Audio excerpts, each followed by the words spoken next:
When Shaquille O'Neal walked into that restaurant in New Orleans, he was the most famous man in any room he had ever entered. 4 NBA championships, a net worth of $400 million, a television show that millions of people watched every week, a body so large that door frames were not built for him, and chairs were not made for him, and the whole world had spent 30 years adjusting itself to fit around him. He had won everything. He had built everything. He was, by every measurement that the world uses to measure a man, as successful as a human being can get. And he was sitting in a restaurant booth with his hands on the table, waiting for a woman most people had never heard of. Her name was Delphine Corette Morris. She was a school librarian from Newark, New Jersey. She did not have a television show. She did not have a net worth that anyone would write about. She drove a sensible Honda and wore cardigans with small embroidered hummingbirds on the pocket, and she spent her days putting the right books into the hands of children who needed them. She was not famous, but she was the one person on earth who had said something to Shaquille O'Neal, or said something that reached Shaquille O'Neal, that he had never been able to forget. She said it when they were both 14 years old, in a school in Newark, New Jersey, in 1988. And Shaq had been carrying those words for 36 years. Through every championship, through every business deal, through every television appearance, through every single night he had spent becoming one of the greatest basketball players who ever lived, without ever fully understanding what they meant. 2 words. That was all it took. 2 words that a 14-year-old girl said to a 14-year-old boy through a friend who was also 14 and did not know, could not have known, that he was only delivering half of a sentence. Half a sentence that would quietly shape the next 4 decades of one of the most extraordinary lives in American sports history. And here is the thing that will stay with you long after this video ends. Shaq did not track Delphine down to prove something to her. He did not track her down to show her his rings or his empire or his television contract or everything he had built in the 36 years since she did not write back to the note he slid through her locker on a Tuesday morning in March of 1988. The note he wrote in careful handwriting on notebook paper, front and back. The note that he never mentioned to anyone, not once, not in 36 years. He tracked her down because he needed to understand something. Something that $400 million could not buy. Something that 4 championship rings could not answer.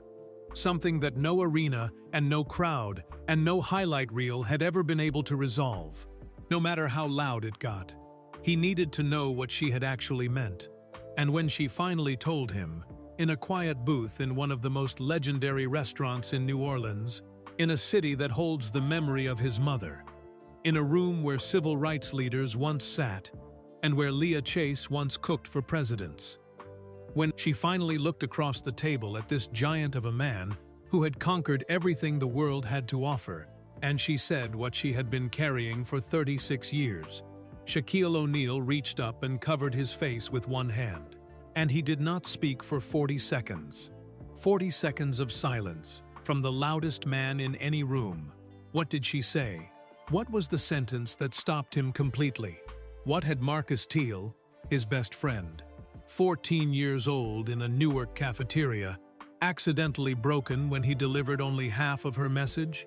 And what does it mean that 2 people can carry 2 halves of the same incomplete truth for 36 years, build entire lives on top of it, and still find each other in a restaurant in New Orleans with something real left to say?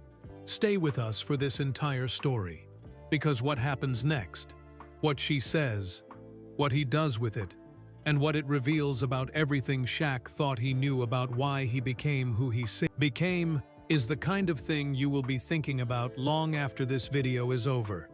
Newark, New Jersey in 1988 was not a city that gave things easily. You have to understand what that means before you understand anything else in this story. It wasn't a movie version of a hard city, the kind with dramatic music and slow-motion rain.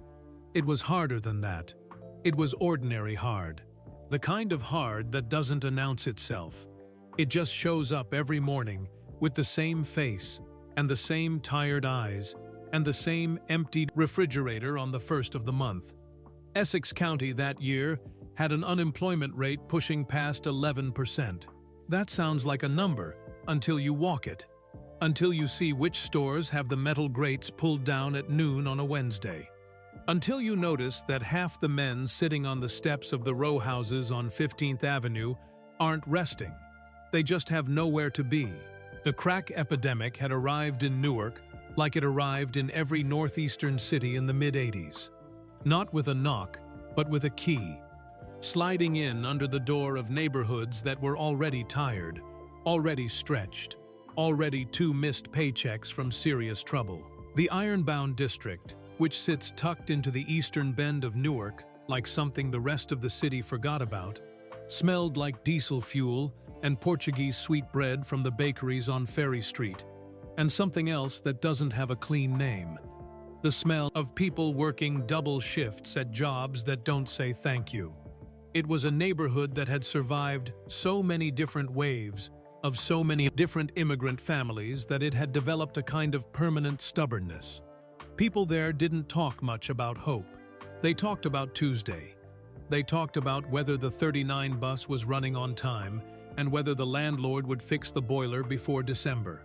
This is the city where Shaquille Rashawn O'Neal was 14 years old and already 6 feet 6 inches tall.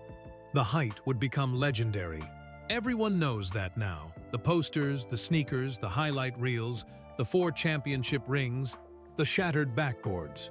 All of it starts with the body. But in Newark in 1988, that body was mostly a problem. He knocked over a wire display of potato chip bags at Mr. Singh's corner store on Halsey Street and spent 20 minutes picking them up, while Mr. Singh watched with the expression of a man doing complicated math. He couldn't fit properly into the attached desk chairs at Robert Treat Academy, the ones where the desk swings around from the left side and clips onto the armrest. His knees hit the bottom of the desk. He sat sideways or he sat in pain, and either way he spent his classes slightly off balance in the way that large people spend their lives, slightly off balance in a world designed for people 6 inches shorter. He walked into door frames. Not because he was clumsy. Because door frames were built for a different category of person. Teachers looked at him the way adults look at something that is technically their responsibility but practically beyond their preparation. With a careful, managed distance that wasn't unkind, but wasn't fully present either. He was notable before he opened his mouth. That is its own kind of loneliness. His stepfather, Philip Harrison, was a United States Army sergeant. A man who got up before dawn, not because he had to, but because he believed the discipline of rising early was a form of self-respect. He pressed his uniform. He made his bed with corners sharp enough to pass inspection even on his days off. He did not yell. He did not need to.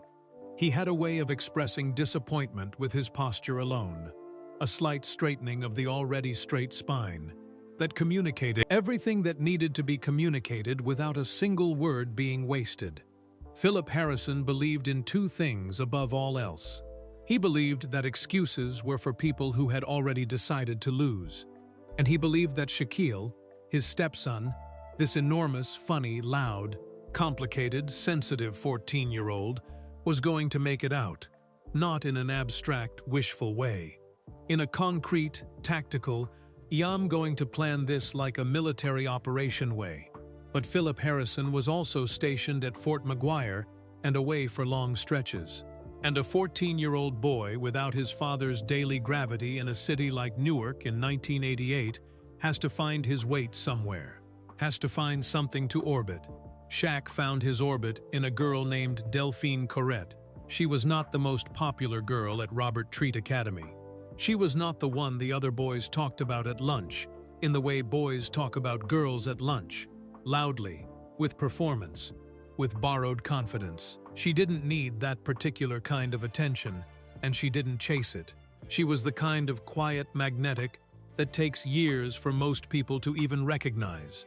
The kind where you've walked past someone 12 times, and on the 13th time you stop, and you cannot explain why your feet stopped, except that something in your chest recognized something in them before your brain had processed any information at all. She had her mother's cheekbones, high and clean and Creole, from a line of Louisiana women that went back to New Orleans through at least 4 generations. She had her father's drawl, which 2 years in New Jersey had only softened at the edges, not removed. When she spoke in class, and she did speak in class, with a directness that the other students clocked as confidence, and that was actually just preparation, because she did the reading. Her voice had a texture that didn't match the gray hallways of Robert Treat Academy. It matched somewhere else. Somewhere warmer, she read during lunch. Not in a performative, I want you to notice me reading way. She sat with her back to the cafeteria wall, and she read because she actually needed to know what happened next. Because the book was more pressing to her than the noise around her. Shaq noticed this. He didn't have words for what he noticed. He was 14. You don't have words for most of the important things at 14. He watched her from across the cafeteria for 3 weeks before he said anything to anyone.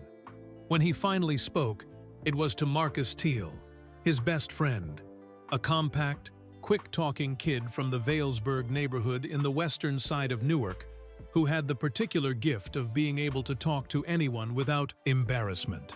Marcus was the kind of boy who was socially frictionless, who moved through hallways and cafeterias with an ease that Shaq, enormous, visible, unable to be ignored even when he wanted to be, genuinely admired. Go find out what she thinks of me, Shaq said. Marcus looked at him. Delphine Corrette. Yeah, all right, Marcus said, with the casual bravery of someone who does not yet understand the full weight of what he's been asked to carry. He came back 8 minutes later. His face had something on it that was trying hard to be neutral, and wasn't quite making it. She said you're too much, Marcus reported. He said it plainly, not cruelly. Marcus was not cruel, but he was 14. And 14-year-old boys are not trained in the delivery of nuanced emotional intelligence. He had been given a sentence, and he delivered the sentence. Too much. Shaq turned those 2 words over in his mind for the rest of that school day. Through 5th period history, where Mr. Daniels was explaining the Marshall Plan, and Shaq heard none of it. Through 6th period phys ed, where he went through the motions of a basketball drill he could do in his sleep. Through the bus ride home, sitting sideways in the seat because he didn't fit any other way, watching Newark slide past the window. Too much. Not ugly, not stupid, not boring, not invisible. Too much. What did that mean? Too tall? He couldn't help that. Too loud? He had been working on that. Too obvious in the way he looked at her in the hallway between 3rd and 4th period, the way his eyes tracked her through the crowd without his permission. Was it that specific? Was he that readable? He went home and he sat in the small bedroom, and he did not tell his mother, Lucille, who would have wanted to help in the way that mothers want to help with things that cannot be helped with. And he did not tell Philip Harrison, who was away that week and would not have known what to do with this particular brand of 14-year-old pain anyway, because it wasn't the kind of problem with a tactical solution. Instead, he got out a piece of notebook paper, loose leaf, college ruled, the kind with the 3 holes punched on the left side, and he wrote a note, 1 page, front and back. He wrote it in the careful, deliberate handwriting that Lucille O'Neill had spent years drilling into him, because Lucille believed that how you wrote said something about how seriously you took the person you were writing to. He wrote what he meant. He didn't perform it. He didn't try to sound older or cooler or more certain than he was. He wrote what he actually felt, which took courage of a kind that does not get counted in any statistic. On a Tuesday morning in March of 1988, he slid the note through the top slot of Delphine Corrette's locker. He walked away. He did not look back. She did not write back. Not that week. Not the week after. Not ever. Shaq did not ask Marcus to follow up. He did not linger near her locker. He did not perform his pain where anyone could see it. He was 14 years old and already 6 feet 6, and the world expected him to be larger than his hurt. So he was.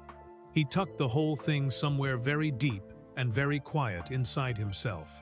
He never mentioned it again, not to Marcus, not to anyone. But he did not forget. He did not forget. There is a particular thing that happens to some people when they get hurt early and get hurt quietly. They don't collapse. They construct. They take the hurt, the specific, unnamed, unresolved hurt, and they pour it into the foundation of whatever they are building. They don't talk about it. They don't process it in any way that would be recognizable to a therapist or a self-help book. They just build, and they build with a ferocity that people around them mistake for ambition, for drive, for the natural hunger of a gifted person who knows what they want. But it isn't ambition. Not exactly. Ambition points towards something. This points away from something. There is a difference. It took Shaquille O'Neal a very long time to understand the difference, and even longer to admit it out loud. In the summer of 1989, Philip Harrison received new orders. Fort Sam Houston, San Antonio, Texas. The family packed. Lucille O'Neal did what Lucille O'Neal always did when the Army moved them. She organized, she cleaned, she made the new place feel like it had always been theirs within 48 hours of arriving, through some combination of cooking and rearranging furniture and sheer maternal will. She was that kind of woman. The kind who doesn't ask the world to accommodate her. She accommodates the world and then makes the world grateful she did. Shaq was 15 now. He was, by the clinical measurements of a basketball recruiting service, 6 feet 8 inches tall and still growing. He enrolled at Robert G. Cole Middle High School on the northeast side of San Antonio, a school that was smaller than Robert Treat Academy, quieter, with a different texture to its hallways. San Antonio was not Newark. The heat was different. The light was different. The way people spoke to each other was different, slower, with more space between sentences, as if the heat had asked everyone to take their time.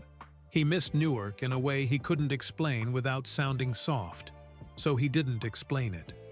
He missed the specific noise of it, the realness of it, the way the city never pretended to be anything other than what it was. He also missed something else he would not name. The basketball coach at Cole High School was a man named Dave Madura. Coach Madura was not famous.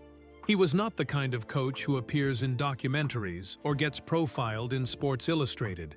He was the kind of coach who shows up to the gym an hour before practice starts and is the last one to turn the lights off.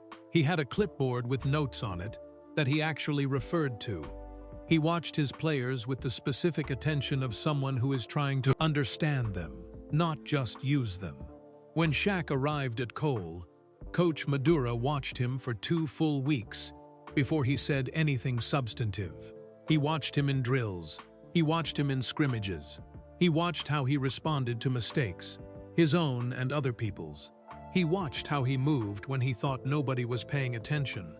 What he saw was this: a boy who played with controlled anger, not the hot, explosive anger that burns itself out in 1 quarter. The cold, sustained kind. The kind that has somewhere to go and intends to get there. Madura pulled him aside after a Thursday practice in the fall of 1989. "Who are you mad at?" Madura asked. Shaq looked at him. "What?" "When you play," Madura said, "you play like a man who is settling something. I want to know what you're settling and with who, because if I know that, I can coach you better." Shaq was 15 years old.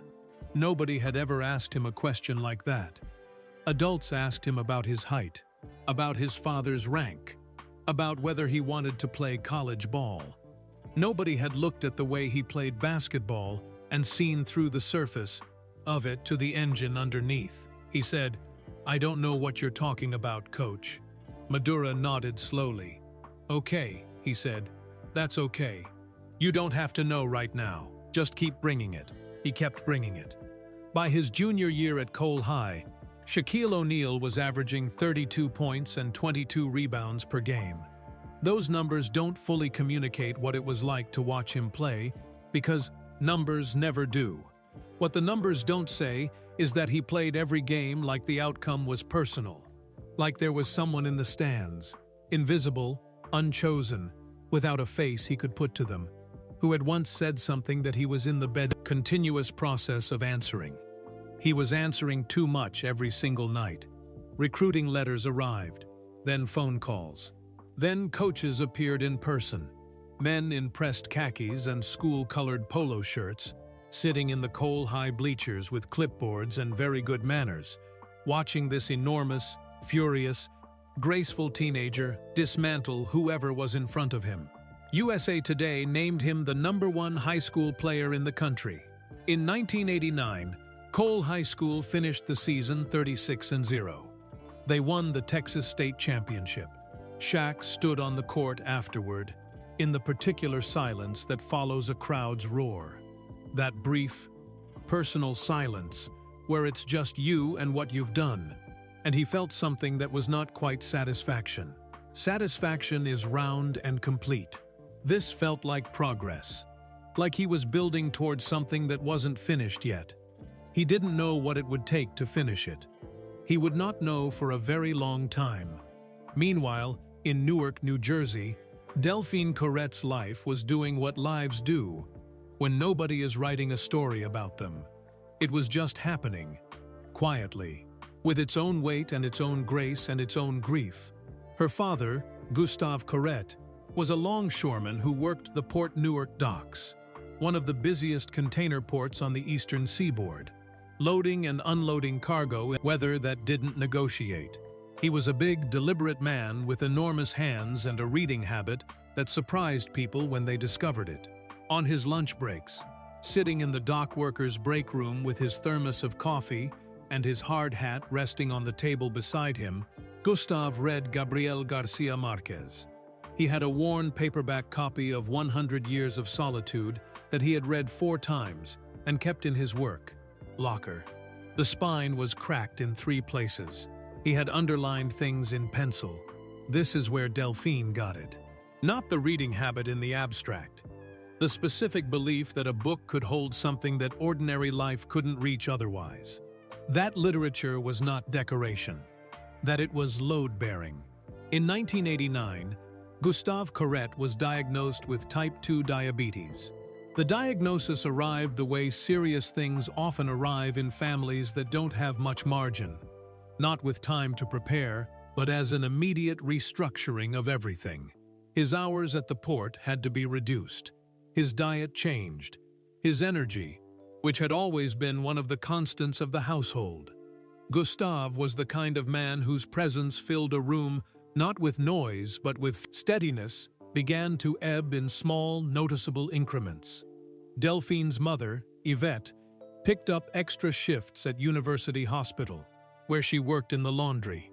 She left early and came home late, and there were dinners where the table had food on it, but not the people who were supposed to be around it. Delphine, who was 15, became the family's daily architecture. She picked up her younger brother Darnell from Oliver Street Elementary every afternoon, the same school where she would one day work as a librarian, though she didn't know that yet. She made red beans and rice on Tuesdays because the ingredients were cheap and because her father loved it, and because feeding someone their favorite food is one of the quietest forms of love available to a 15-year-old girl who can't fix what's actually wrong. In the evenings, she sat beside Gustave's recliner and read to him. His eyes tired more easily now. She read him Garcia Marquez. She read him James Baldwin. She read him the newspaper's sports section on Sundays, including the high school basketball rankings, where a name appeared with increasing frequency throughout 1989 and 1990. Shaquille O'Neal, Cole High, San Antonio, Texas. Gustave listened to her read the name and the statistics. 32 points, 22 rebounds, state champion, #1 in the country, with the mild, appreciative attention of a man who respected excellence wherever it appeared. "Big kid," he said once. "Yes," Delphine said. She turned the page. She did not say anything else. There was nothing to say. He was a name in the sports section. He had been a boy in her school for 1 year. He had put a note through her locker once. She had kept that note. It was in the small cedar box on her dresser where she kept things that mattered. Her grandmother's St. Christopher medal, a photograph of her parents at Mardi Gras in 1974, a folded program from a school play she had been in at age 11. She had kept the note because of what it said, because of the handwriting, which was careful in a way that told her he had taken his time, because it had asked her, in plain and undecorated language, if she might want to get to know him better. She had not written back. She had reasons. She was 15, and her father was sick, and her mother was exhausted, and she was holding the shape of the household together with her own 2 hands.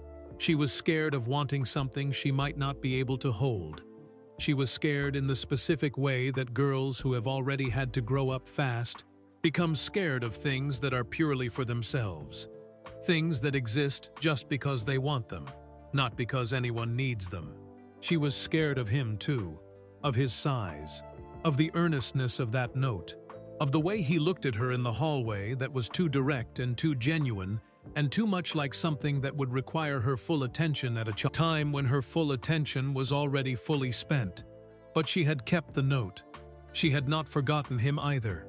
She had just made a choice that she couldn't fully explain and then buried it under everything else there was to do, under red beans and rice, and Darnell's homework and her father's medication schedule and Yvette's double shifts, under the ordinary, grinding, dignified work of a family holding itself together. Shaq enrolled at Louisiana State University in the fall of 1989. He chose LSU in part because it was his mother's South. Lucille was from Newark, but her roots were Louisiana, and the pull of that geography was real, even if nobody said it out loud. He played under Coach Dale Brown, who had recruited him with the kind of persistence that bordered on the devotional. At LSU, playing in the SEC, the Southeastern Conference, which is not a gentle basketball environment, Shaq averaged 21.6 points, 13.5 rebounds, and 4.6 blocked shots in his freshman year. He was named SEC Freshman of the Year. He was 19 years old and playing with the same cold, sustained energy that Dave Madura had identified in a Cole High gym 4 years earlier. Same engine, same thing underneath it, just bigger now. Bigger court, bigger crowd, bigger everything. The thing underneath it was the same size it had always been. 2 words. A locker. A Tuesday in March. In 1990, Delphine Corrette graduated from Robert Treat Academy. She was not valedictorian, though she had the grades for it. The valedictorian that year was a boy named Kenneth Abiodun, who was going to MIT on a full scholarship and who absolutely deserved it. Delphine sat in the 3rd row at graduation, in a white dress her mother had altered at the hem, and she listened to Kenneth's speech about possibility. And she applauded genuinely. She had been accepted to Montclair State University on a partial academic scholarship. Montclair was 14 miles from Newark, close enough to come home on weekends, which she needed to do. Close enough to stay in her father's orbit, which she needed to do even more. She studied library science, not because it was practical, though it was, not because it was safe, though it seemed so, because she had a theory, shaped by Gustav's dockside Garcia Marquez, and the way a book could change the quality of the air in a tired room, that the right book placed in the right child's hands at the exact right moment could reroute the direction of an entire life. She had seen it happen once. She intended to make it happen for others. She became a school librarian. It would take years and budget cuts and grant applications and a school board that kept moving the goalposts and a husband who loved her completely and then died before she was ready, before anyone could ever be ready, and a daughter she raised on her own with the same quiet architecture she had learned from Gustav and Yvette. But she became one. She became one of the good ones. The kind who knows which book to hand to which child without being asked. The kind who stays 20 minutes late to finish a conversation about a story with a 9-year-old who doesn't have anyone else to finish the conversation with. The kind who rebuilds an entire library collection from nothing because the children in her school deserve better than what the budget decided they were worth. She became exactly who she had intended to be at 15, sitting beside her father's recliner, reading him the sports page, turning past the name of a boy who had once handed her a note. And Shaquille O'Neal became Shaquille O'Neal. The Orlando Magic selected him with the first overall pick in the 1992 NBA draft. He was 20 years old. He was 7 feet 1 inch. He signed a shoe deal with Reebok. He made an album. He made a movie. He was on the cover of every sports magazine that existed. He was, by any external measurement, the most visible young man in America. He played every game the same way he had always played, with that engine. With that cold building thing underneath the surface of it that looked like ambition from the outside and was something more private from the inside. He built on top of the hurt, the way you build a house on a foundation you've stopped thinking about. You don't think about the foundation. You think about the rooms. You decorate the rooms. You invite people into the rooms, and they admire the rooms, and they never see the foundation. But the foundation is always there. It is always exactly what you poured into it. There is a specific kind of quiet that fame cannot fill. Most people don't know this, because most people have never had enough fame to test the theory. They imagine, reasonably, understandably, that if you have enough of everything, the quiet gets crowded out. That success is loud enough to cover everything underneath it. That 4 championship rings and a television show and a doctorate degree and 155 guys' franchises add up, eventually, to a man who has no unfinished business with himself. They don't add up to that. They add up to a man who is very busy, which is a different thing entirely. Shaquille O'Neal had been very busy for 30 years. He had retired from professional basketball on June 3, 2011, in a video posted to Twitter. Not a press conference, not a stadium farewell, just a man sitting down in front of a camera and saying, simply, that it was time. He was 39 years old. He had played 19 seasons. He had won championships with the Los Angeles Lakers in 2000, 2001, and 2002, and then a 4th with the Miami Heat in 2006. He had been traded 5 times, which is the NBA's particular way of reminding even its gods that they are also employees. After retirement, he did not slow down. Slowing down was not a gear he had ever installed. He joined TNT's Inside the NBA, alongside Charles Barkley, Kenny Smith, and Ernie Johnson, a show that had already been the gold standard of sports studio television for years and became, with Shaq at the desk, something closer to a cultural institution. He was on television 4 nights a week during the NBA season. Enormous and funny, and occasionally brilliant, and always present in the specific way that people are present when they have spent their whole lives being looked at and have finally made a kind of peace with it. He built his business empire with the same systematic ferocity he had once used to dismantle opposing centers. The Five Guys franchises, the Papa John's locations, the car washes, the investments in Google and Vitamin Water that had been made early and quietly and had become, over time, worth considerably more than anyone had expected. In 2012, he received his doctorate in education from Barry University in Miami, Florida. Not an honorary degree, an earned one, requiring real coursework and a real dissertation, which he completed because Lucille O'Neal had raised him to finish what he started. He had children, he had businesses, he had a television presence, he had charitable commitments through the Shaquille O'Neal Foundation. He had a public personality so fully constructed and so consistently maintained that most people who thought they knew Shaq knew the personality and had no particular reason to suspect there was something underneath it, that the personality had been built to cover. He was very, very busy. And then, in March of 2020, the NBA suspended its season. And then, everything stopped. COVID-19 arrived in the United States with the particular cruelty of something that doesn't distinguish. It didn't care about your championship rings or your television contract or your net worth. It didn't care whether you were a school librarian in Newark, New Jersey, or the most recognizable face in American sports. It shut the arenas. It sent the television crews home. It put the entire loud, moving, crowded machinery of public life into a silence so sudden and so complete. People who had spent decades running from stillness found themselves standing in it with nowhere to go.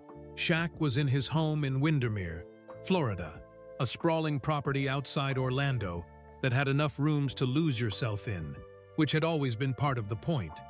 He did Zoom calls. He checked on his businesses remotely. He did occasional video appearances and social media content because the machine of his public presence required feeding even when the world had stopped. He watched old game footage of himself, the way retired fighters watch old fights, with a complicated mixture of pride and distance, as if the person on the screen was someone he used to know very well and now mostly admired from a respectable remove. He was 50 years old. He was not sleeping well.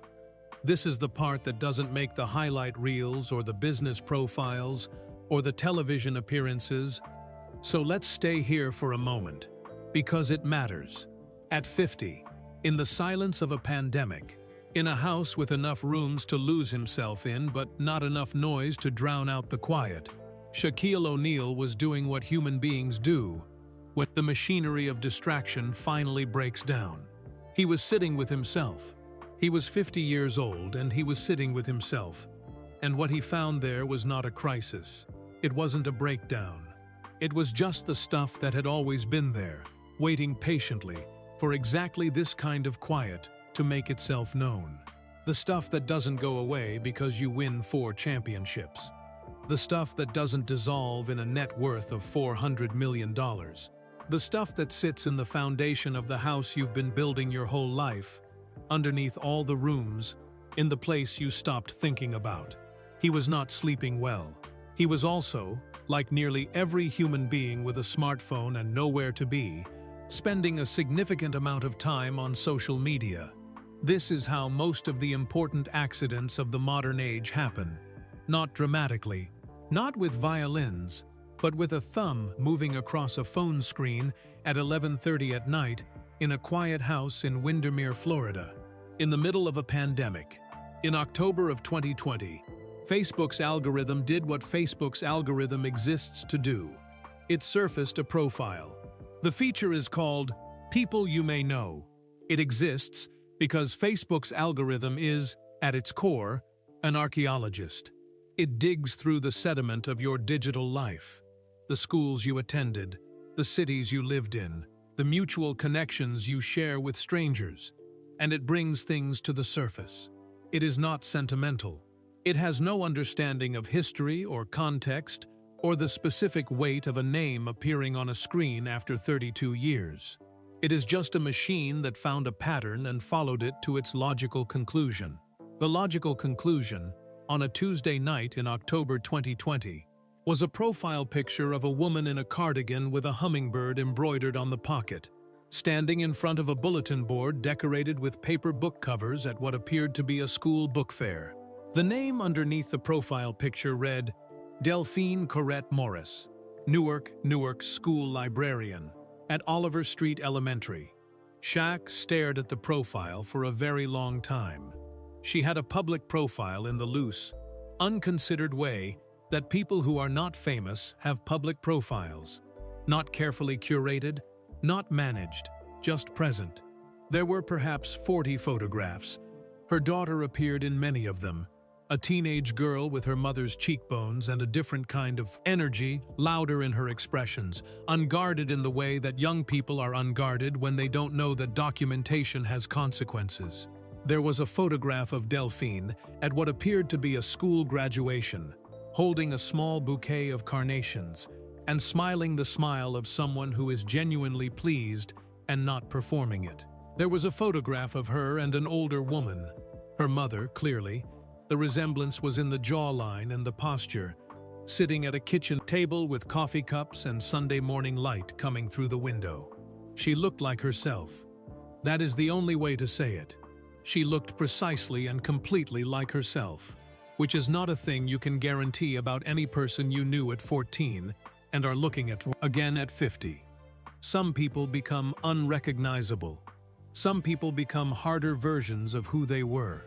Some people look like they have been gradually replaced, feature by feature, by someone who carries the same name but has had the original worn away. Delphine Corette Morris looked like what happens when a person grows fully and honestly into who they were always going to be. The girl he had watched read in the Robert Treat Academy cafeteria had become a woman who ran a school library and rebuilt its entire collection from scratch and still wore hummingbirds on her cardigans. He did not send a friend request. He put his phone face down on the table beside him. He picked it up 14 minutes later and looked at the profile again. He put it down. He went to bed. He did not sleep well. For the next 2 weeks, he went back and forth in a way that he would later describe to Marcus Teal, still his friend, now a 51-year-old contractor in Atlanta, with a wife and 3 children, and a subscription to the Sunday paper, as the most genuinely uncertain he had felt about anything since standing at the free throw line in Game 7 situations. Which is to say, uncertain in a way that had physical weight. Uncertain in the way that matters. He was 50 years old. He was Shaquille O'Neal. He had stood in front of presidents and kings and had never once lost the thread of who he was in any room he had ever entered. He had done television for a decade. He had given speeches. He had eulogized. He had negotiated. He had walked into every room on earth with the calm assurance of a man who understood the room before the room understood him. He was genuinely scared of sending a message to a school librarian in Newark, New Jersey. The fear was not irrational. He understood exactly what it was. It was the same fear he had felt at 14 when he wrote the note and slid it through the locker and walked away without looking back. The specific fear of someone who has already been found to be too much and is not entirely certain that 36 years and $400 million have changed the fundamental verdict. Too much. The foundation. Always there. Always exactly what you poured into it. He sent the message in the first week of November 2020. He composed it and deleted it and recomposed it more times than he will admit to anyone, including Marcus. The final version was 11 words long. He chose 11 words because more than 11 words felt like too much. And the irony of that particular thought was not lost on him. And fewer than 11 words felt like it wasn't serious enough to be taken seriously. The message read, "I don't know if you remember me. I'm Shaquille." He pressed send. He put the phone face down again. He stood up and walked to the kitchen and poured himself a glass of water and stood at the counter drinking it and looking out the window at the dark and the Florida night and the swimming pool lit blue and still. He waited. Delphine Corette Morris did not respond for 6 days. This is important. Not because 6 days is dramatic. It isn't. People are busy. People have lives. People see things in their message requests folder and need time to decide what to do with them. But because of what those 6 days tell you about who she was. She was not a woman who reacted. She was a woman who considered. She saw the message on the morning she received it. She was at Oliver Street Elementary, between the fiction shelves and the new arrivals display, doing the quiet Monday morning work of a librarian before the children arrived, straightening spines, checking returns, making the space orderly in the way that signals to a child walking through the door that this place has been prepared for them, that they were expected, that someone thought about them before they got here. Her phone buzzed in her cardigan pocket. She read the message. She put the phone back in her pocket. She straightened the rest of the fiction shelves. She thought about it for 6 days, the way she thought about everything that mattered, fully, without rushing, turning it over the way her father had turned the pages of Garcia Marquez on his lunch break, with care, with attention, with the understanding that some things deserve more than your first reaction. On the 6th day, a Sunday evening, she was sitting in the small living room of her house in the Weequahic neighborhood of Newark, the neighborhood that Philip Roth had written about, the neighborhood that had its own particular Newark dignity. With Camille's college brochures spread across the coffee table and a cup of tea going cold beside her, she picked up her phone. She typed her response. She did not delete it and retype it. She wrote what she meant the first time, because that is what she always did. The response was 8 words. I remember you. Are you doing okay? Not, oh my God, Shaq, of course I remember you. Not, I can't believe this. Not a screenshot. Not a public post. Not the thing that a person does when they understand that the name Shaquille O'Neal is worth something in the public economy of attention, and they want some of that attention to belong to them. 8 words. A question. A genuine one. Are you doing okay? He read it 4 times. He read it the 5th time slowly, paying attention to each word individually. And what struck him, sitting in his house in Windermere, Florida, 50 years old, $400 million, 4 championship rings, was that nobody had asked him that question in a long time. Not that way. Not cleanly, without agenda, without the question being really about something else. Not just, are you okay? He typed back within 2 minutes.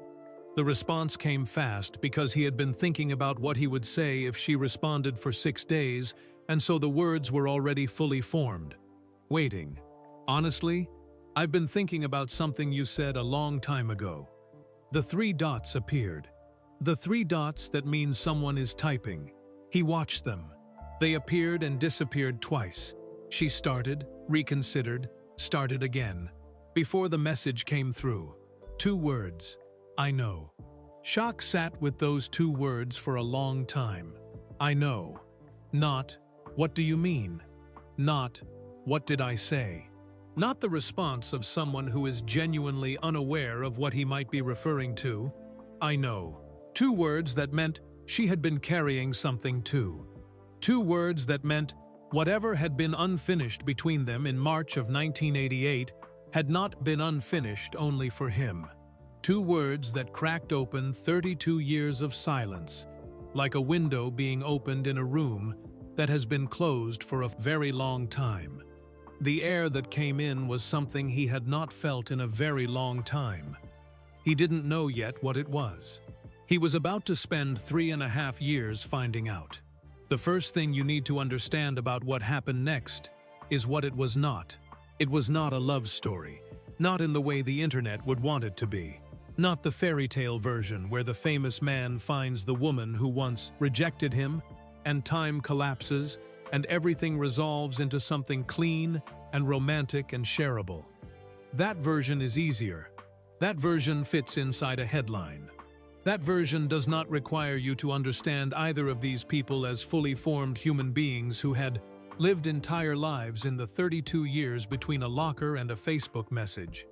What it was, instead, was something rarer and in many ways more difficult.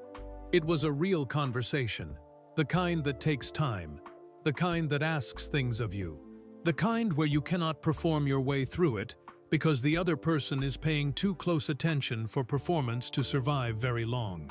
It was, specifically, a correspondence. And that word matters, because a correspondence is different from a conversation in one essential way. A conversation happens in real time, which means you respond before you've fully thought. A correspondence gives you time to mean what you say, time to understand what you're actually trying to communicate before you commit it to words. Time to be honest in the way that people are rarely honest out loud, but can sometimes manage on a page or a screen when nobody is watching their face while they do it. Delphine Corrette Morris was, as might be expected from a woman who had spent her professional life in the company of language, a precise and careful writer. She moved them from Facebook Messenger to email within the first 3 weeks, and this was not an accident. Email felt more serious to her, more considered, more like the thing deserved. She wrote in complete sentences. She did not use abbreviations or emoji. She used paragraphs. She used punctuation correctly and specifically. Her commas were deliberate, her em-dashes intentional, her periods final in exactly the way a period is supposed to be final. Reading her emails, Shaq later said, is like reading someone who believed that how you arranged words on a page was a form of respect for the person receiving them. He rose to meet her, not perfectly and not immediately, but he rose to it. Her first real email, not a message, an actual email, with a subject line that read simply, "Hello," arrived on a Wednesday morning in late November 2020. She had looked his children up. She said so directly, in the second paragraph, without apology but with explanation. "I looked up your children before writing this. Not in a fan way. I want to be clear about that. I looked them up because it seems disrespectful to have a serious conversation with someone about their life without knowing who is actually in it. You have Tahira, Sharif, Amira, Shakir, Me'ara, and Miles. I read about Sharif's heart surgery in 2018. I imagine that was one of the most frightening things you have experienced. I am not asking you to confirm that.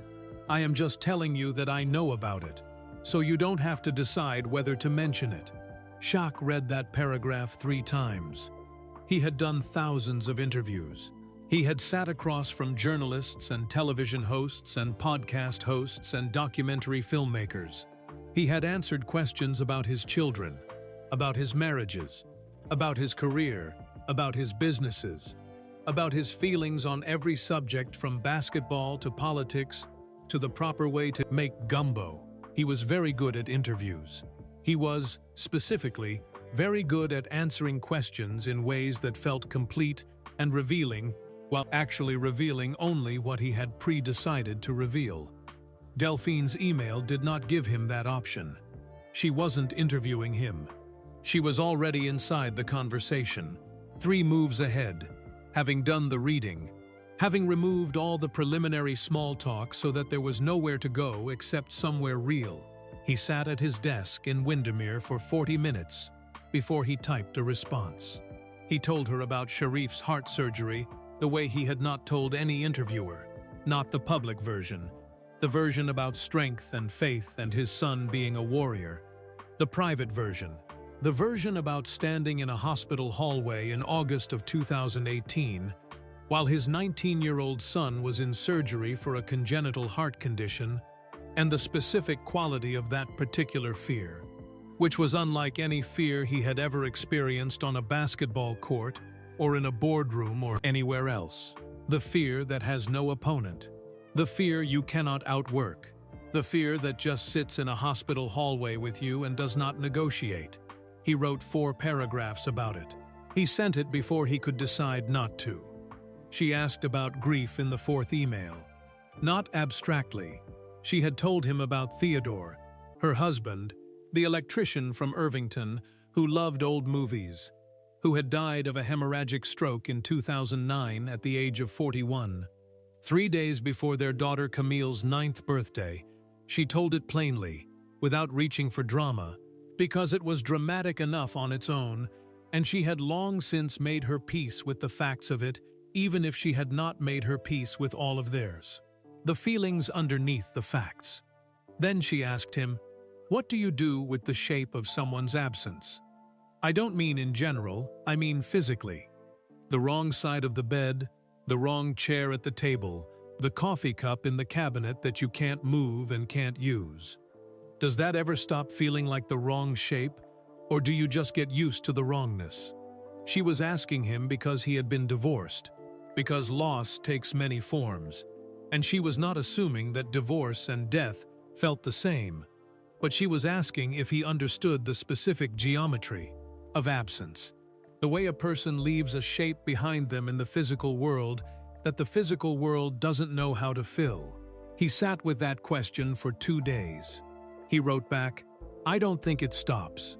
I think what happens is you slowly stop noticing it every minute and start only noticing it at certain times of day. And then the times of day get further apart. And one morning you go to pour a cup of coffee, and you notice the shape is still there, still wrong. And you also notice that you went 6 days without noticing it. And you don't know if that's healing or just forgetting. And you're not sure which one you'd prefer." She replied within an hour, which was fast for her. She wrote, "That is the most accurate thing anyone has ever said to me about it. 6 years of therapy, and no one said it that clearly." He kept that email. He printed it and kept it in a folder. He does not do this with emails as a general rule. He did it with hers.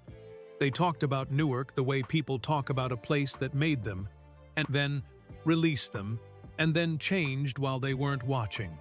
The Prudential Center had opened in downtown Newark in 2007, a 17,000-seat arena, home to the New Jersey Devils, built on the eastern edge of a downtown that had been trying to rebuild its identity for 4 decades. It was a significant development by any measure, the kind that gets written about in urban planning journals as evidence of revitalization. Delphine had complicated feelings about it. Her family's neighborhood, the block on Sussex Avenue where she had grown up, where Gustav had kept his Garcia Marquez in a work locker, and Yvette had altered dresses at the hem, and Darnell had learned to ride a bike in the small strip of concrete beside the building, had been affected by a rezoning in 2015 that had pushed property values up and long-term residents out. Darnell, her younger brother, had been unable to renew his lease and had eventually found housing in East Orange, 7 miles away. He was fine. He had managed. But he had been moved, and being moved from where you came from is its own particular kind of dispossession, even when you land on your feet. Shaq understood this in the way that someone understands a thing they have witnessed from the outside, rather than lived from the inside. He had the advantage of resources that meant displacement was not a threat his family faced. He said so directly. He didn't pretend to a shared experience he hadn't had. What he said instead was that he was angry on her behalf, and on Darnell's behalf, and that he had been thinking about what responsible development actually meant for a long time in his work with his foundation, and had not arrived at any clean answers. She appreciated that he didn't pretend. "Most people in your position," she wrote, "would say something about opportunity and growth and the city coming back. You said you were angry. That's the right response. I'm keeping that." They talked about books for 3 straight emails in January of 2021. She sent him a list of 12. She did not explain the choices or annotate them. She just sent the list, trusting him to read without a guide, which is the thing a librarian does when she respects the reader. He read all 12 over the following 8 months. He reported back on each one in dedicated emails. Not reviews, not summaries, but responses. What the book had made him think about, what it had gotten wrong, what it had gotten so right that he'd had to put it down and walk around for a while before he could continue. They had an argument about Zora Neale Hurston's "Their Eyes Were Watching God" that lasted across 4 separate emails and stretched into February of 2021.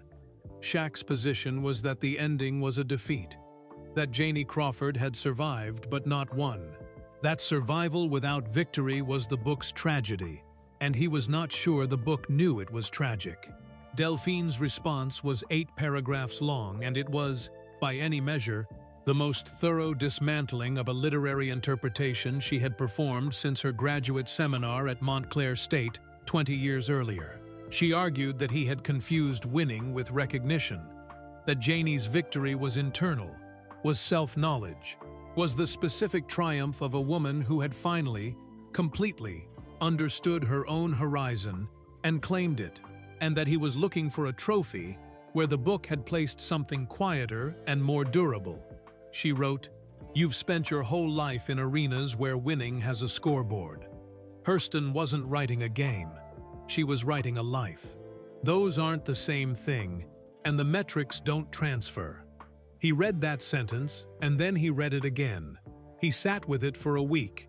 He wrote back, "I think you're right. I think I've been reading everything like it has a scoreboard. I'm going to have to think about what that means for things other than the book." She did not respond to that last sentence directly. She simply moved on to the next book on the list. But he noticed that she didn't respond to it, and the not responding felt like its own kind of response. Like she was giving him room to think the thought all the way through without crowding it. He told her about the note in March of 2021, 33 years, almost to the month, after he had slid it through her locker. He had been working up to it across several emails without fully knowing that was what he was doing. And then on a Thursday night in the third week of March, he sat down and simply said it. The way you finally say the thing you've been circling when you realize that circling it is itself a decision, and not the decision you want to make. "I need to tell you something. In March of 1988, I wrote you a note. 1 page, front and back. I put it through the slot in your locker on a Tuesday. You never wrote back. I never asked why. I never asked Marcus what the full message was when he came back and told me what you'd said. I built a lot on top of that. I'm not saying it to make you feel bad. I'm saying it because I think you should know that the thing Marcus told me, that you said I was too much. I've been carrying that my whole life, and I need to understand it. I think I've needed to understand it for a very long time." He sent it before he could revise it. He waited. She did not respond for 2 days. When she did, the email was short, the shortest she had ever sent him. 4 sentences. "I need to tell you something too. It's not something I can say in an email. I've tried to write it 3 times in the last 2 days and I can't get it right on a screen. I think I need to sit across from you." He wrote back in less than a minute. "Name the place." She chose New Orleans. She explained why in an email that arrived 2 days later. Careful. Considered. As everything she wrote was careful and considered. She had been following the news about Lucille. She knew that Shaq's mother was not well. She wrote, "I want to say whatever I need to say somewhere that holds something of hers. Because what I have to tell you has to do with who you were becoming when I knew you, and Lucille O'Neill is the reason you were becoming it." It should be said in her city. Lucille O'Neill died on January 5, 2024. She was 82 years old. She died in Newark, New Jersey, not in New Orleans, but close enough to her roots in spirit that the geography almost didn't matter. She had been the fixed point of Shaq's entire life. The North Star. The reason he finished things. The reason he said please and thank you, and pressed his shirts and got the doctorate, and called people back. The reason he was underneath all of it. Underneath the empire and the television show and the rings and the business interests. A man who still believed, fundamentally, that kindness was not weakness. He was not okay after she died. He said so publicly in a way that he did not usually say things publicly. He said it on Inside the NBA in January of 2024, sitting at the desk beside Barkley and Kenny Smith and Ernie Johnson. And he said it plainly, that his mother was gone and he did not know yet who he was going to be without her as the mirror he held himself up to. Delphine watched that broadcast at home in Weequahic. She sent an email that night. It was 3 sentences. "I saw the show tonight. I'm so sorry about your mother. I think it's time to meet in New Orleans. Whenever you're ready." He replied the next morning. 2 words. "I'm ready." They met in April of 2024, a Saturday afternoon. The arrangement was made quietly and with the kind of mutual discretion that neither of them had discussed explicitly, but that both of them understood instinctively. Because Delphine was a private woman who had no interest in becoming part of any public story, and because Shaq understood with the particular sensitivity of someone who had spent 30 years watching private things become public property, that this meeting needed to belong only to them. He booked nothing in his own name for the reservation. He told no one except his driver. He did not tell his publicist or his manager or anyone on his team. He told one person, Marcus Teal, who was still in his life, who had always been in his life, who had been carrying his own partial version of this story for 36 years. In the way that people carry things, they delivered without knowing the full weight of what they were delivering. He told Marcus he was going to New Orleans to sit down with Delphine Corrette. Marcus was quiet for a moment. Then he said, "Is this about what I told you, back in 8th grade?" "Yeah," Shaq said. Another silence. "Man," Marcus said, "I always wondered if I got that right." "You didn't," Shaq said, but he said it without anger. He said it the way you say a fact that is simply a fact and does not require any particular feeling attached to it anymore. But neither did I. We'll talk about it after. He flew to New Orleans on a Friday. He stayed at a hotel on St. Charles Avenue, a street that still had the old streetcar running down its median, clanging through the oak canopy, moving at the pace of a city that has always understood that some things should not be hurried.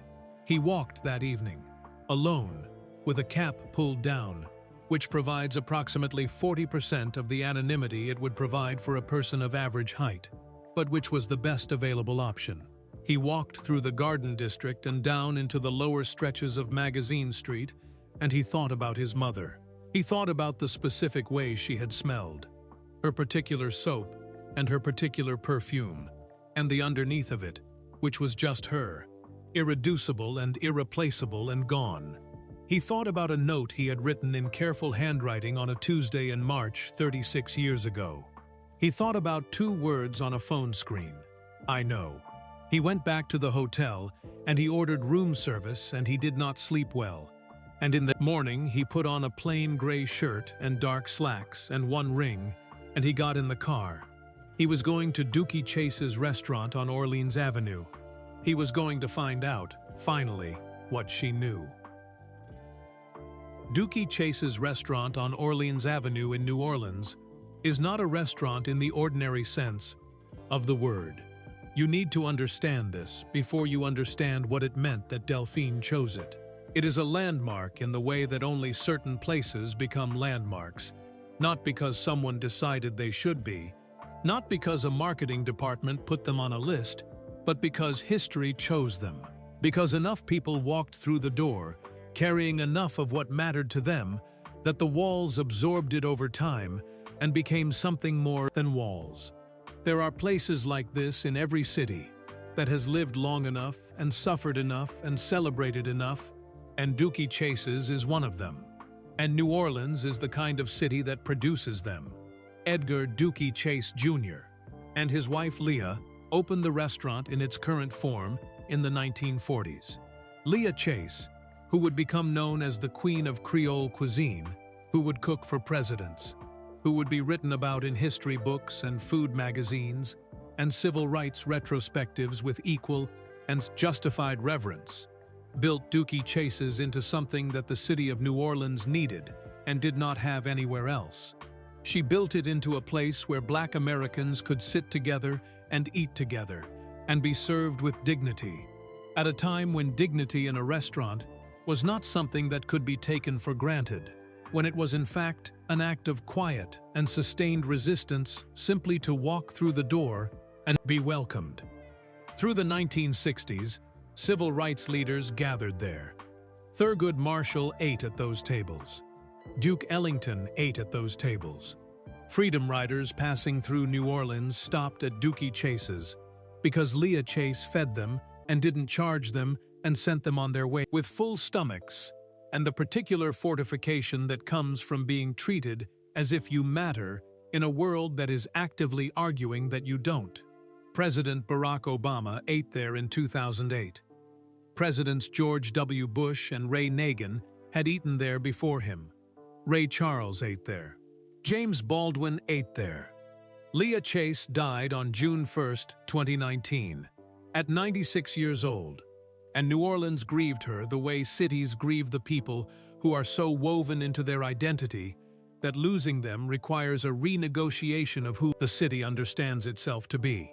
The restaurant continued. The gumbo zerbs, a thick, dark, sacred green gumbo, made from mustard greens and collards and spinach and whatever else the season provided, is still served on Holy Thursday, as it has been served every Holy Thursday for decades. The walls still hold the original artwork that Leah collected over 50 years. Paintings by Black American artists that she chose not because they were investments, but because she believed Black art belonged in Black spaces, and that beauty was not a luxury but a right. Shaq had eaten there as a child. Lucille O'Neill had brought him during a summer visit to New Orleans when he was perhaps 8 or 9 years old. He remembered the red beans. He remembered the particular quality of the light inside, warm and gold and specific, the kind of light that a room earns rather than installs.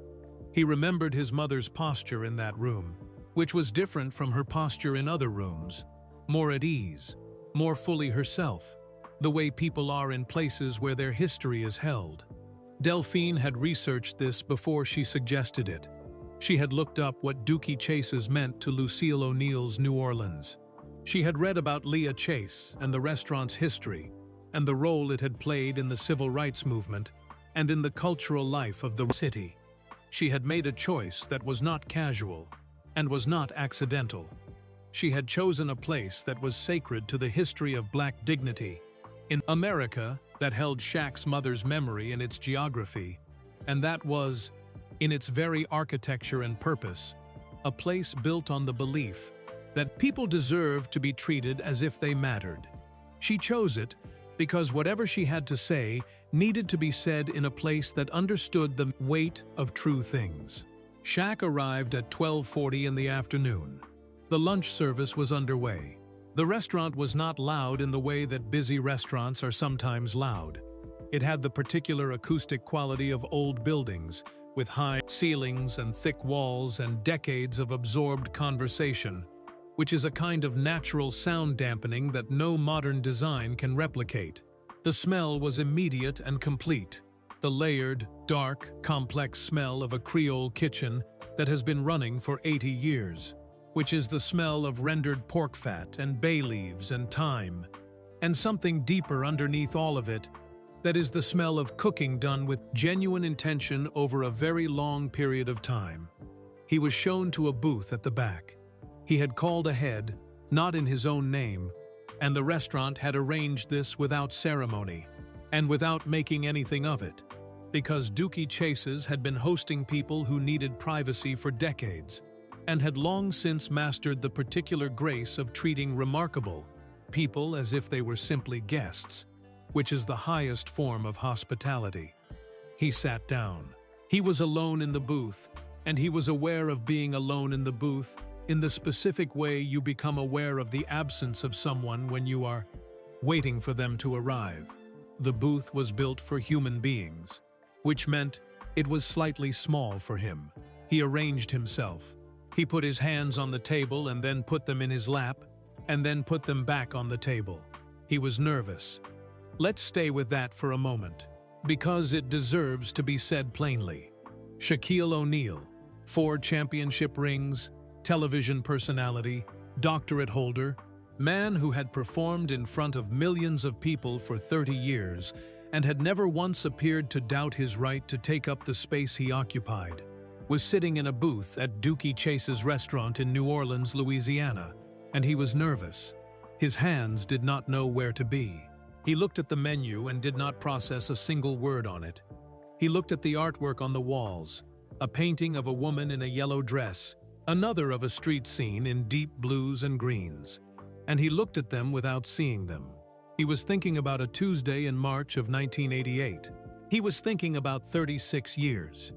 He was thinking about 2 words on a phone screen, I know, and what they had meant and what they had not yet meant and what he was about to find out they meant. Delphine Corette Morris walked in at 12:58. She was 2 minutes early, which was, Shaq would later understand, exactly who she was.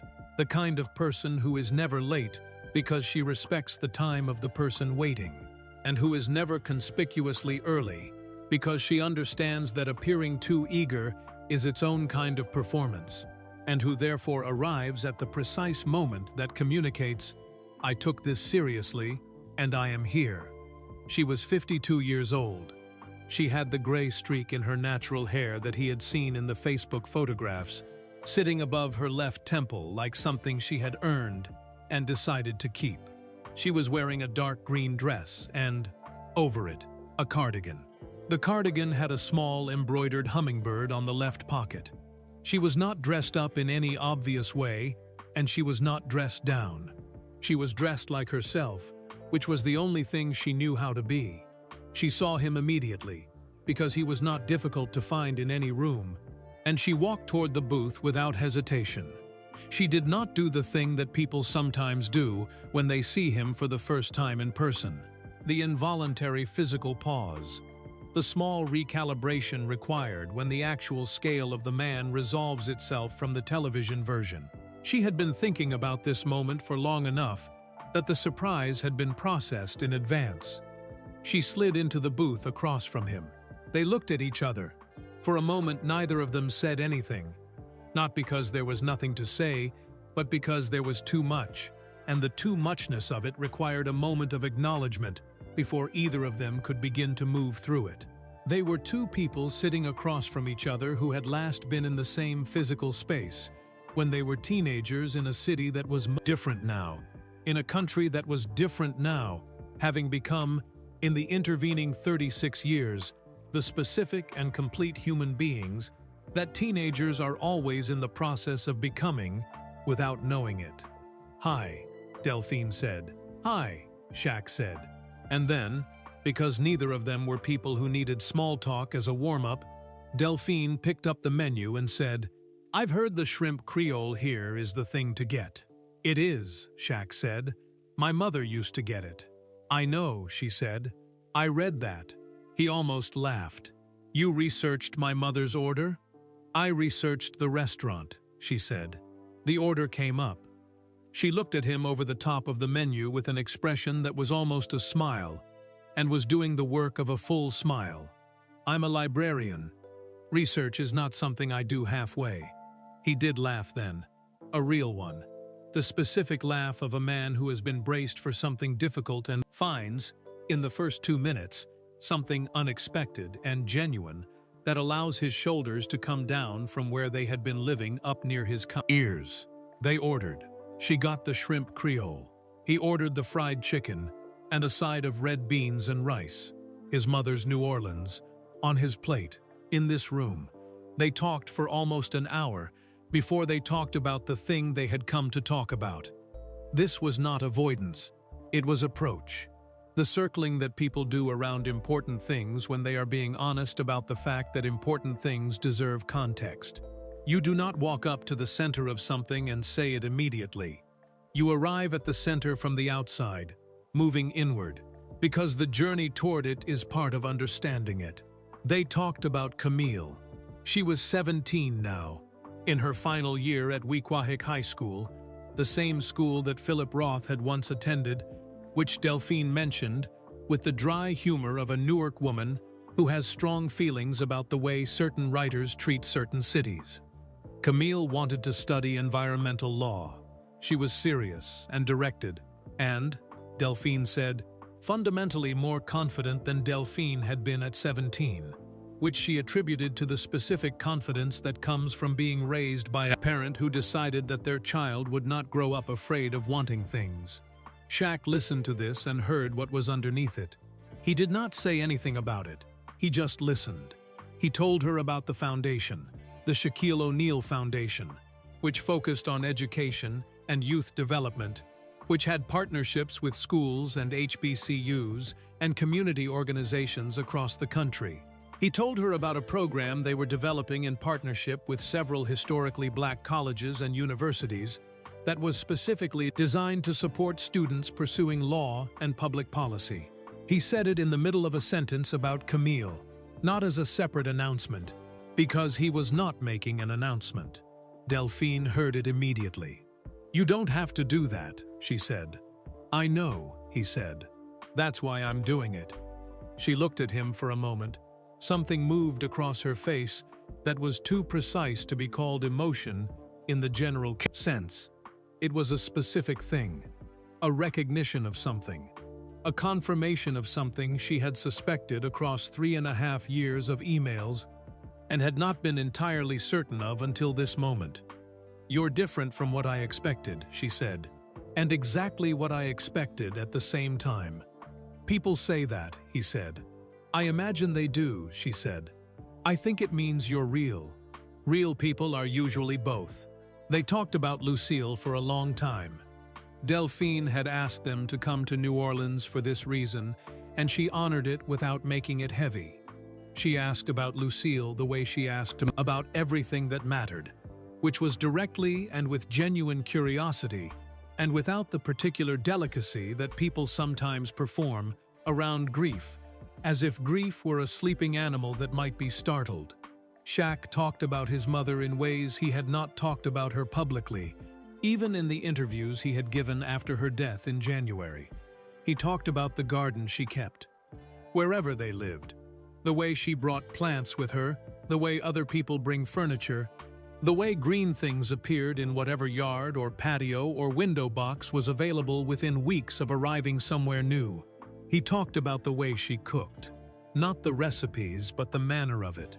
The way she cooked as if she were in conversation with the food, adjusting and tasting and adjusting again, never entirely from a recipe, always partly from something she carried inside herself that could not be written down. He talked about what it was like to call her after the big games. Not the championships. Everyone asked about the championships.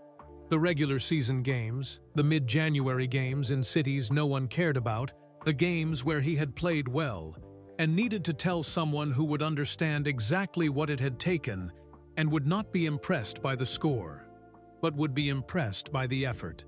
He called Lucille after those games. "She always picked up. She always picked up," he said. And the way he said it was quiet and final, in the way that the truest things are quiet and final. Delphine nodded. She did not say anything for a moment. Then she said, "She sounds like the kind of woman who understood that showing up was the whole thing. That being available was the whole thing. That was exactly her," Shaq said. "Your father, Philip, did he? He loved her," Shaq said. "He wasn't always there, because the army wasn't always done with him. But when he was there, he was completely there. That was its own thing to grow up watching. Absence and then complete presence. I don't know what that did to me. Probably things I'm still figuring out." Delphine turned her water glass in a slow circle on the table. She did this when she was thinking. He had learned to read her physical tells across this one afternoon. The way you can learn someone's tells when you have been paying close attention to them for 3.5 years and are finally in the same room as the body that sends the signals. "I want to say something to you," she said. "About 1988. He went still. "Okay," he said. She put the water glass down. She did not look away from him. This is important, because everything that followed was said directly. Not into her hands, not at the table, not at the middle distance that people look at when they are saying hard things and need the slight remove of not meeting someone's eyes. She looked at him, and the looking was steady and undefended in the way that only people who have fully made their peace with something can manage. "Marcus didn't give you the whole message," she said. Something shifted in Shaq's face, a tightening. The kind of thing a face does when a sentence arrives that it was not entirely prepared for, even when it thought it was prepared. "What?" he said. "He told you I said you were too much," Delphine said. "He did tell you that. That part is accurate. What he didn't tell you, what he probably didn't know how to carry, because he was 14 years old and boys that age aren't built to carry whole sentences. They're built to carry the part that seems like the answer and leave the rest," was what came after. Shaq did not move. The restaurant continued around them. The sound of silverware and low conversation and the distant rhythm of the kitchen. The afternoon light coming through the windows at the angle that New Orleans afternoon light comes through windows in April, gold and slightly lateral, the way light moves when the sun is working its way down toward the river. I said, Delphine continued, and her voice was measured and even, and very clear. He's too much for me to be around right now, because I like him back. And I don't know what to do with that. And my father is sick, and I can't afford to want something I'm afraid I'll lose. The sentence landed. It landed the way certain sentences land, not loudly, not with the dramatic force that the movies would give it, but quietly and completely, the way a key lands in a lock when it is the right key. And the lock has been waiting for a very long time. Shaq looked at her. He did not speak. 1 second, 5 seconds, 10. He reached up and put his right hand over his face, his enormous right hand, which had held basketballs and trophies and microphones, and his children as infants and his mother's hand in the last year of her life. He put it over his face and he sat like that. 15 seconds, 20, 30. The restaurant moved around him. Delphine sat across from him and did not move, and did not look away, and did not fill the silence with anything, because she understood, with the instinct of a woman who had spent her professional life understanding what children needed when they were processing something important, that the silence was not empty. The silence was full. The silence was where 36 years were reorganizing themselves into a different shape. 35 seconds. 40. He lowered his hand. His eyes were not wet. He was not crying. He was something else. He was the particular expression of a man who has just had the architecture of something he built his whole life revealed to rest on a foundation that was not what he thought it was. The foundation was still there. The house was still standing. But the material it was made of was different from what he had believed. And that difference changed the meaning of every room. He looked at her. She looked back. "Why didn't you say something?" he said. "At school. After." She did not hesitate. "Why didn't you?" she said. It landed the way she knew it would land. The way she had known. Across 3.5 years of emails and one carefully chosen restaurant in one carefully chosen city, that it would land not as accusation, not as deflection, but as the simple, symmetrical, devastating truth of it. He hadn't said anything either. He had written a note and slid it through a locker and retreated into a silence that became, over time and distance and ambition and grief and championship rings, an empire. And she had received an incomplete message from a 14-year-old boy and made a decision she couldn't fully explain, and buried it under her father's illness and her mother's double shifts and her brother's homework and everything else there was to do. They had both built entire lives on an incomplete sentence, delivered by a boy who was 14 and did not know the weight of what he was carrying. Neither had she, neither had he. "Your father," Shaq said after a moment. His voice was different now, quieter, with the careful quality of a man handling something he doesn't want to break. "Is he?" "He passed in 2004, she said.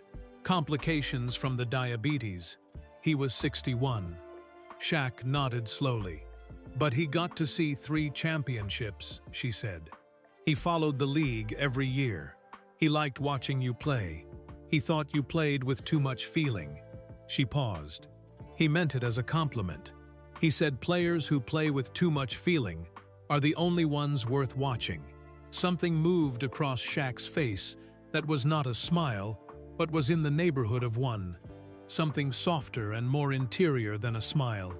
The expression of a man receiving something he did not know he needed until the moment it arrived.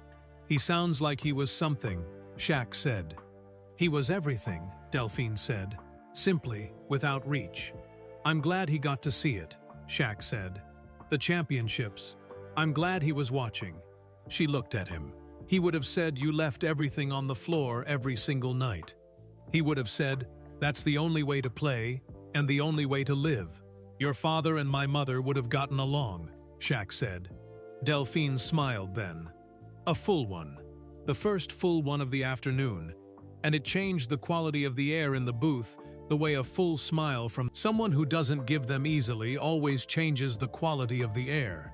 They would have argued about Garcia Marquez versus Toni Morrison for approximately 4 hours, she said, and then agreed on everything else. Shaq laughed. The real one again. The one that doesn't perform anything. They stayed at the table for another hour and 40 minutes after that. They did not talk about basketball or television or money, or any of the external architecture of who Shaquille O'Neal had become. They had been talking about those things for 3.5 years, in emails, in the way that people establish context. They didn't need the context anymore. They were past the context. They talked about Lucille's garden and what Shaq intended to do with the house in Newark that she had kept for years as her anchor point. Whether to sell it or keep it, whether keeping it was honoring her or holding on in a way she wouldn't have approved of. He said he didn't know yet. She said that not knowing yet was the right answer, and that anyone who told him he should know by now had never lost their mother. He said, 3 months. People act like 3 months is long enough. She said, 3 years isn't long enough. You just get better at carrying it. He looked at her. You've been carrying a lot for a long time.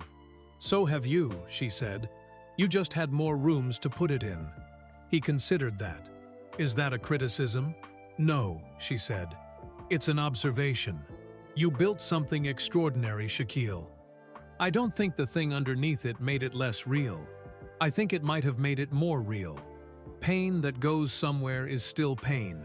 It's also something else. What else? She thought about it. Evidence, she said. That you felt things deeply enough to build an empire trying to answer them. Before they left, before the afternoon became evening and the New Orleans light shifted from gold to the particular amber that precedes the dark in that city. Shaq asked her something. He asked if he could tell the story. Not publicly, not then, not at that moment. He asked specifically if he could tell Marcus. Because Marcus Teal, 51 years old, contractor, Atlanta, Sunday paper subscriber, husband, father. Marcus had been carrying his own partial version of this story for 36 years. He had delivered a sentence and left a piece of it behind, not knowing, not understanding the weight of what the incomplete delivery would become. He deserved to know what the full sentence had been. Delphine was quiet for a moment. Tell him, she said. But tell him I said that boys that age don't know what they're carrying. Neither do girls. We hand each other incomplete things because we're incomplete. That's not a failing. That's just being 14. She put on her cardigan, the hummingbird straightening on her pocket as the fabric settled across her shoulders. Tell him I'm not angry, she said. Tell him I never was. Shaq sat in the car outside Dookie Chase's for 17 minutes before he told the driver to go. He called Marcus from the back seat on St. Charles Avenue, while the streetcar went past outside the window with its old, unhurried clang. Marcus picked up on the third ring. You okay? Marcus said. Because Marcus had known for 36 years that something was unresolved, and had spent 36 years not knowing the shape of it, and had therefore answered every call from Shaq in the back of his mind with a small, held breath. Shaq told him everything. He told him what Delphine had said.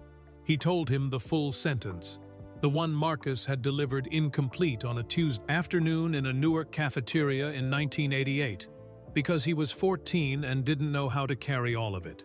He told him what the incomplete sentence had become, what had been built on top of it, what it had cost, in the specific currency of things you carry without knowing you're carrying them, across 36 years and 4 championships and an empire. Marcus was quiet for a long time. The streetcar went past again. Man, Marcus said finally. His voice had something in it that was not quite guilt, and not quite grief, but was in the territory of both. I was 14. I just didn't know how to say all of it. I know, Shaq said. I'm sorry, man. She said you shouldn't be, Shaq said. She said we were kids. and kids hand each other incomplete things. She said that's not a failing. He paused. I think she's right. I think she's been right about most things. Marcus was quiet again for a moment. What are you going to do now? Marcus asked. Shaq looked out the window at St. Charles Avenue, at the oak trees and the old houses, and the last of the New Orleans afternoon light going gold and then going, I don't know, he said. I think I'm going to stop building on top of it. I think I'm going to just let it be what it was. A scared kid who liked a scared girl, and neither of them knew what to do with that. That's it? That's it, Shaq said. That's enough. Oh, that's actually a lot. There is a moment in the life of every person who has carried something for a very long time when the carrying stops. It does not always announce itself. It does not always arrive with the dramatic clarity of a door opening or a light coming on. Sometimes it arrives as quietly as a phone call from the back seat of a car on St. Charles Avenue in New Orleans at the end of an April afternoon. Watching a streetcar go past, saying 4 words to your oldest friend. That's actually a lot. And then something in the chest that has been held tight for 36 years simply releases. Not dramatically. Not with tears or revelation or the cinematic collapse that the movies would insist upon. Just a release. The quiet, physical sensation of a grip loosening around something that has been held so long you forgot you were holding it. The way your hand feels after you've been carrying something heavy and you finally set it down and stand there for a moment, just noticing the absence of weight. Shaq sat in the car all the way back to the hotel on St. Charles Avenue, and he did not call anyone else, and he did not check his phone, and he did not think about basketball or television or business or any of the rooms in the house he had built.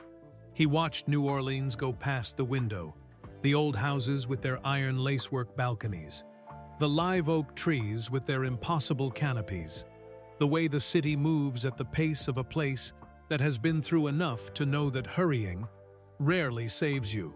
And he let himself simply be in the aftermath of something. He had spent 36 years in motion. He could afford 17 minutes of stillness. What he thought about, in those 17 minutes, was not what you might expect. He did not think about Delphine, exactly. He did not replay the conversation or reconfigure it, or examine it from different angles the way you examine something you're still trying to make sense of. He had made sense of it. It had made sense of itself, in the booth at Dookie Chase's, in the way that true things make sense when they are finally said plainly in the right room by the right person. What he thought about was a practice gym. Specifically, he thought about a practice gym at Cole High School in San Antonio, Texas, in the fall of 1989. He thought about Dave Madura, the coach who had watched him for 2 weeks before speaking, who had asked him, "Who are you mad at?" on a Thursday afternoon after practice, who had seen the engine underneath the performance, and had named it without knowing what it was running on. He thought about what Madura had said next, after Shaq told him he didn't know what he was talking about. Okay, that's okay. You don't have to know right now. Just keep bringing it. He had kept bringing it for 35 years. He had brought it to every arena in every city in the NBA. He had brought it to the free throw line, which was its own complicated story. The free throw line. The one place on the court where the engine sometimes misfired, where the thing underneath the performance made him too much in his own head in the specific way that Delphine had meant when she said those words to Marcus. The way that too much feeling can become its own obstacle when precision is what's required. He had brought it to the championship runs and the playoff losses and the trades he hadn't asked for and the injuries and the comeback attempts. The final retirement video posted to Twitter from a chair. He had brought it to the television desk, where it became something that looked like charisma and humor and the natural ease of a man who had always been comfortable in front of a crowd, which was true. But underneath the charisma and the humor was the engine, still running, still powering the performance, still answering something that he now knew had been only a partial question. The answer, it turned out, had also been only partial. The question had never been, "Am I too much?" The question had always been, "Am I enough?"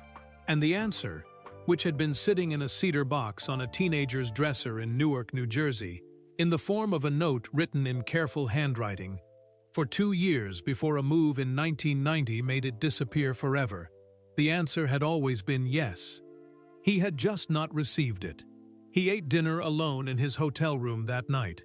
Room service. A simple meal. He had no appetite for anything elaborate, and no desire for company, and no need to perform himself for anyone in a restaurant. He sat at the small desk by the window, with the food in front of him, and the window open, and the New Orleans night coming in. The particular warm darkness of a southern city in April, carrying jasmine and river, and the distant, unhurried sound of music from somewhere several blocks away. Because in New Orleans there is always music from somewhere several blocks away, because the city has never been able to help itself. He thought about his mother. He thought about Lucille O'Neill, in a way that he had been thinking about her since January. Not in the raw, acute way of the first weeks after her death, when grief is so present it has physical texture, and you reach for things she would have said and find only the space where they should be. In a different way now, the way you think about someone when you are far enough into the loss that you can sometimes hold the person rather than just the absence of the person. When you can hear their voice in your head without the hearing of it being only painful. He thought about what she would have said about today. Lucille O'Neill was not a woman who trafficked in sentimentality. She was warm, genuinely, constitutionally warm. But she was also practical in the specific way that women who have raised children in hard circumstances are practical.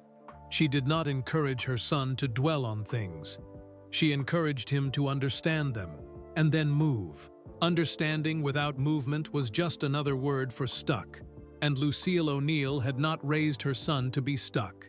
She would have said something direct, something that sounded simple and wasn't. She would have said, "Now you know, so now you can let it be something other than fuel," he thought. Yes, that's right. That's exactly right. He finished his dinner. He slept well for the first time in months. In the weeks after New Orleans, things shifted in ways that were not dramatic, but were real. The shift was not visible to most people. His television appearances were the same. His public presence was the same. Inside, the NBA returned for its playoff coverage in April, and Shaq sat at the desk with Barkley and Kenny and Ernie, and was funny and sharp and present in all the ways that had made the show what it was. He did his foundation work. He managed his businesses. He fulfilled his commitments. But something was different in the foundation. The engine was still there. He is not a person who loses his engine. It is too deeply installed, too structurally essential to who he is, and too genuinely his own by now to disappear because the original reason for it has been resolved. You don't stop being who you became just because you understand why you became it. You carry the becoming with you. You just carry it differently. He carried it differently. His colleagues on Inside the NBA noticed something, though none of them could name it precisely. Charles Barkley, who is not a man who misses things about people he has sat beside for a decade, who has the particular perceptiveness of someone who has spent his whole life reading rooms and people with the accuracy that comes from growing up in a world that did not forgive misreading, said to a producer during a commercial break in late April, without knowing he was repeating a version of something Delphine Corrette Morris had said in a booth at Dookie Chase's 3 weeks earlier. Shaq seems like himself, but more settled, like he put something down. The producer nodded. Barkley thought about it for a moment, and then the commercial break ended, and they went back on air, and nothing more was said about it. But the observation was accurate. It was exactly accurate. He had put something down. He called Dave Madura in May of 2024. Coach Madura was 73 years old, retired, living in San Antonio, still following sports, with the attentive calm of a man who had spent his professional life teaching young people to pay attention. They had stayed in loose contact over the decades. Christmas cards for a while, occasional calls, the kind of relationship that doesn't require maintenance to remain real. Shaq called him on a Thursday afternoon, the same day of the week as the practice session in 1989, when Madura had asked him who he was mad at. He told Madura the story, the whole thing. Newark and Delphine and Marcus and the note and the 36 years and the Facebook message and the 3.5 years of emails and dookie chases in April and what she had said in the booth and the 40 seconds of silence. Madura listened without interrupting. This was consistent with who he was. He had been a man who listened without interrupting in 1989, and he was still that man in 2024. When Shaq finished, Madura was quiet for a moment. Then he said, "I knew it was something like that." "You knew," Shaq said. "I didn't know the details," Madura said. "I knew it was personal. I knew it was from before basketball. Because you played like a man who had something to prove to someone who wasn't in the building. That's a specific thing. Crowds and cameras don't make you play like that. People make you play like that." Shaq sat with that. "Did I waste it?" he said. "The 36 years of not knowing?" Madura laughed, not dismissively, but with the particular warmth of a man who has watched enough young people grow into old people to understand the question and its answer simultaneously. "Son," he said, "you won 4 championships. You changed the way the position was played. You got a doctorate. You built businesses that employ hundreds of people. You have children who appear to be good human beings." A pause. "You call that waste?" "I call it not knowing what I was building it for," Shaq said. "Most people don't know what they're building it for," Madura said. "Most people build the whole thing and die without finding out. You found out at 52. That's not waste. That's grace." Shaq said nothing for a moment. "The free throws, though," he said, and his voice had something in it that was almost humor, and was also almost serious and was entirely him. Madura laughed again. "That," he said, "was just mechanics." Marcus Teal drove up from Atlanta to Orlando in the second week of May. He did not announce this visit significantly in advance. He called on a Wednesday and said he was coming on Saturday, and Shaq said come, and he came. He arrived on a Saturday morning with a bag of food from a place in Atlanta he had always maintained was the best fried chicken on the eastern seaboard, a claim that Shaq disputed on principle, because disputing Marcus's claims on principle was the lingua franca of their friendship, and had been since 1988. They sat on the back patio of Shaq's house in Windermere in the Florida May heat, with the pool going blue and still beside them, and the food between them, and they talked for 4 hours. They talked about Newark, about what it had been like to be 14 in that city in that year, about the specific ecosystem of a middle school where everyone was simultaneously trying to perform invulnerability and drowning in the feelings they were performing against. They talked about the cafeteria, and the lockers, and the bus routes, and the teachers whose names they still remembered, and the ones they had forgotten completely. They talked about the note. Marcus said, "I've thought about that day more times than you'd believe." "More times than me?" Shaq said. "No," Marcus said. "Probably not more times than you." They were quiet for a moment. "She really said all of that?" Marcus said. "That she liked you back? That she was scared of wanting something she might lose? That's what she said." Marcus shook his head slowly, in the way of a man performing arithmetic that keeps coming out different from what he expected. I gave you the headline," he said. "I didn't give you the article." "You were 14, Shaq said. "You didn't even know you had an article. You thought you had the whole thing." "Still," Marcus said. "She said don't," Shaq said. "She said we were kids handing each other incomplete things because we were incomplete. She said that's not a failing." Marcus looked at him. "She sounds like something else." "She's a librarian," Shaq said. "She's spent 30 years thinking about which words go where and why. She's had time to figure out the right ones." Marcus laughed. Then it was quiet for a moment.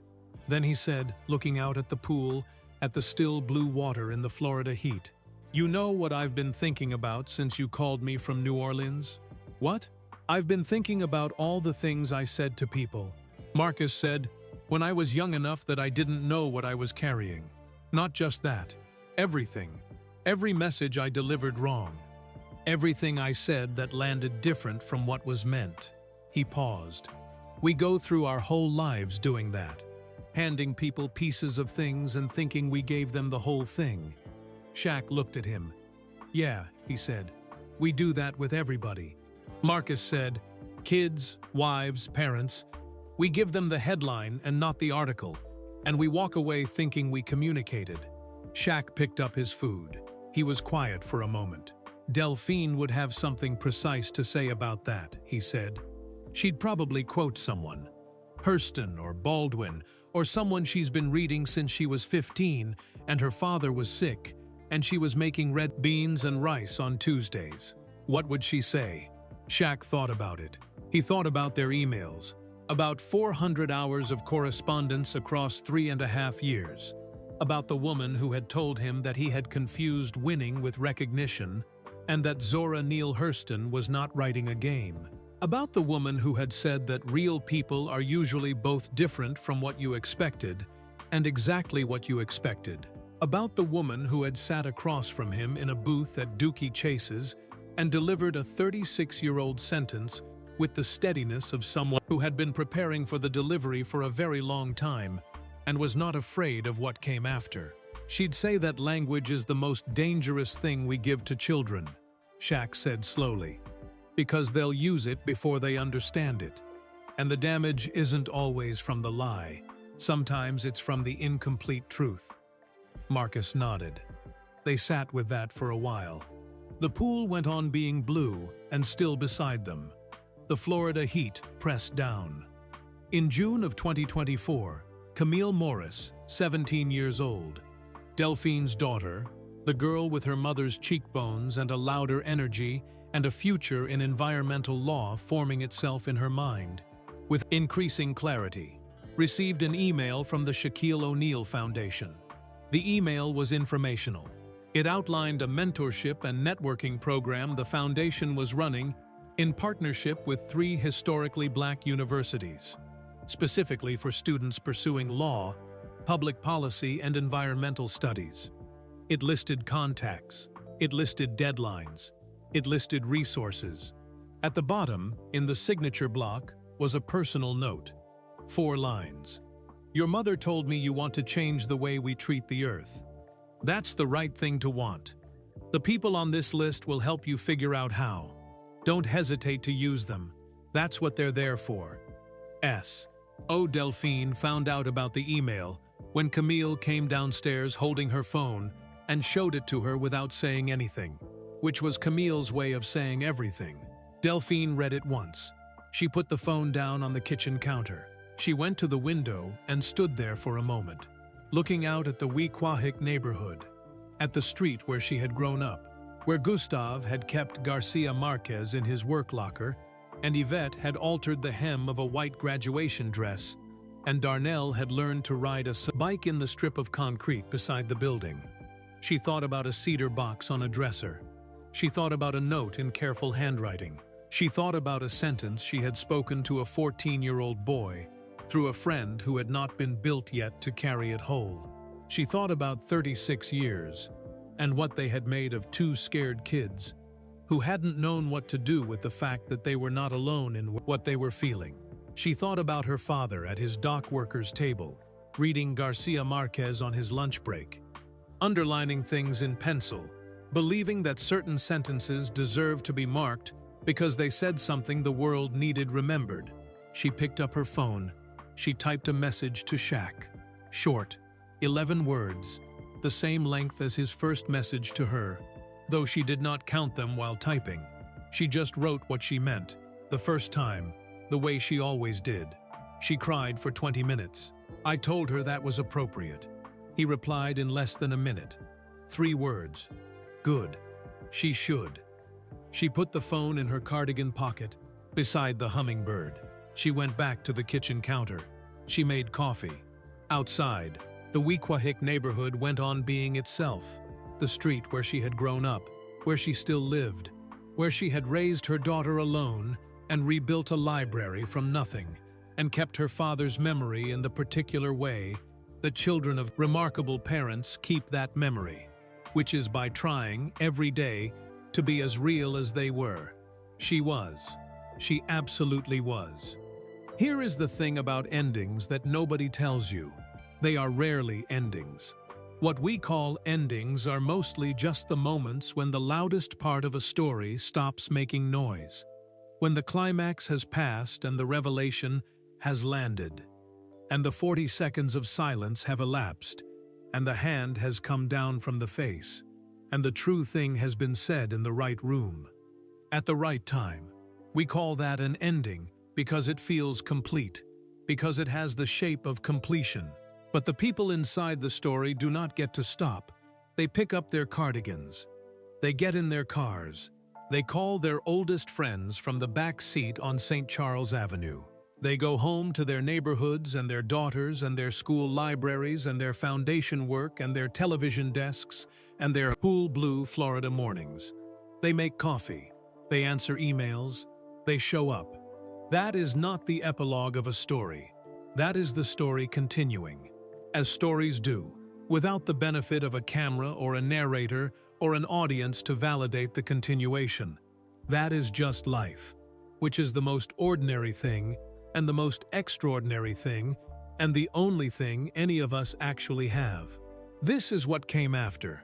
Delphine Corette Morris returned to Oliver Street Elementary School in Newark, New Jersey on the Monday after she came back from New Orleans, and she did what she did every Monday morning. She arrived before the building opened. She had a key. She had had a key to Oliver Street Elementary for 11 years, since the principal at the time, a woman named Dr. Roberta Finn, had given her one after the third time Delphine had been found waiting on the front step. When Dr. Finn arrived at 7:15 in the morning, Finn had said, "I don't know why I didn't give you this sooner. You're here more than I am." Delphine had said, "The mornings are the best time. Before the children arrive, the library is potential. After they arrive, it's something else." I like knowing both versions. She unlocked the library. She turned on the lights. She moved through the space the way she moved through it every morning, checking the returns shelf, reshelving what had come back on Friday, straightening the new arrivals display, making the physical space into something that said to a child walking through the door, "You were expected. Someone prepared this for you. You matter here." She had been making this statement, non-verbally, through the arrangement of books and the orientation of chairs and the quality of the light in the room. For 11 years. She did not think it was a small thing. She thought it was, actually, one of the most important things she had ever done or would ever do. She had thought this on her hardest days, and she thought it on her ordinary days, and she thought it on the Monday morning, 3 days after returning from New Orleans, when she was also thinking about a booth at Dookie Chase's and a sentence she had carried for 36 years and the 40 seconds of silence that had followed its delivery, and the way a man had put his enormous hand over his face and sat in the full weight of something that had finally arrived, complete. The first child through the library door that Monday morning was a boy named Devonte Albright. Devonte was 8 years old. He was small for his age and had glasses with a crack in the left lens that had been there for 2 months because the replacement frames were on back order and his mother was managing a waiting list at the eye doctor's alongside everything else she was managing. He was quiet in the way that certain children are quiet, not shy, not withdrawn, but interior, as if the most interesting part of what was happening in his own head, and the external world was worth engaging with only when it offered something that matched the interior conversation. Delphine had identified Devonte Albright in September of the previous school year as a child who needed a specific book that she had not yet found. She had been looking since October. She kept a mental list, she called it her unmatched list, of children in the school who were waiting for the right book. the one that would match the interior conversation so precisely that the child would look up from the page with the expression that she lived to see, which was the expression of someone who has just discovered that they are not alone inside their own head, that someone else has been there, that someone else went there first and left a map. She had found Devante's book in March. It had come to her in the way these things came to her, not through a system or a recommendation algorithm, but through the accumulated instinct of 11 years of paying attention to children and books simultaneously. She had ordered it, received it, processed it, and placed it on the shelf where she intended to put it directly into his hands when the moment was right. Monday morning, 3 days after New Orleans, Devante Albright walked through the library door at 7:45 in the morning. The moment was right. She crossed the room and took the book from its shelf and handed it to him without preamble. He looked at the cover. He looked up at her. "This is for me?" he said. "It's for you," she said. "I've been holding it since March." He looked at the cover again. His expression was one she recognized.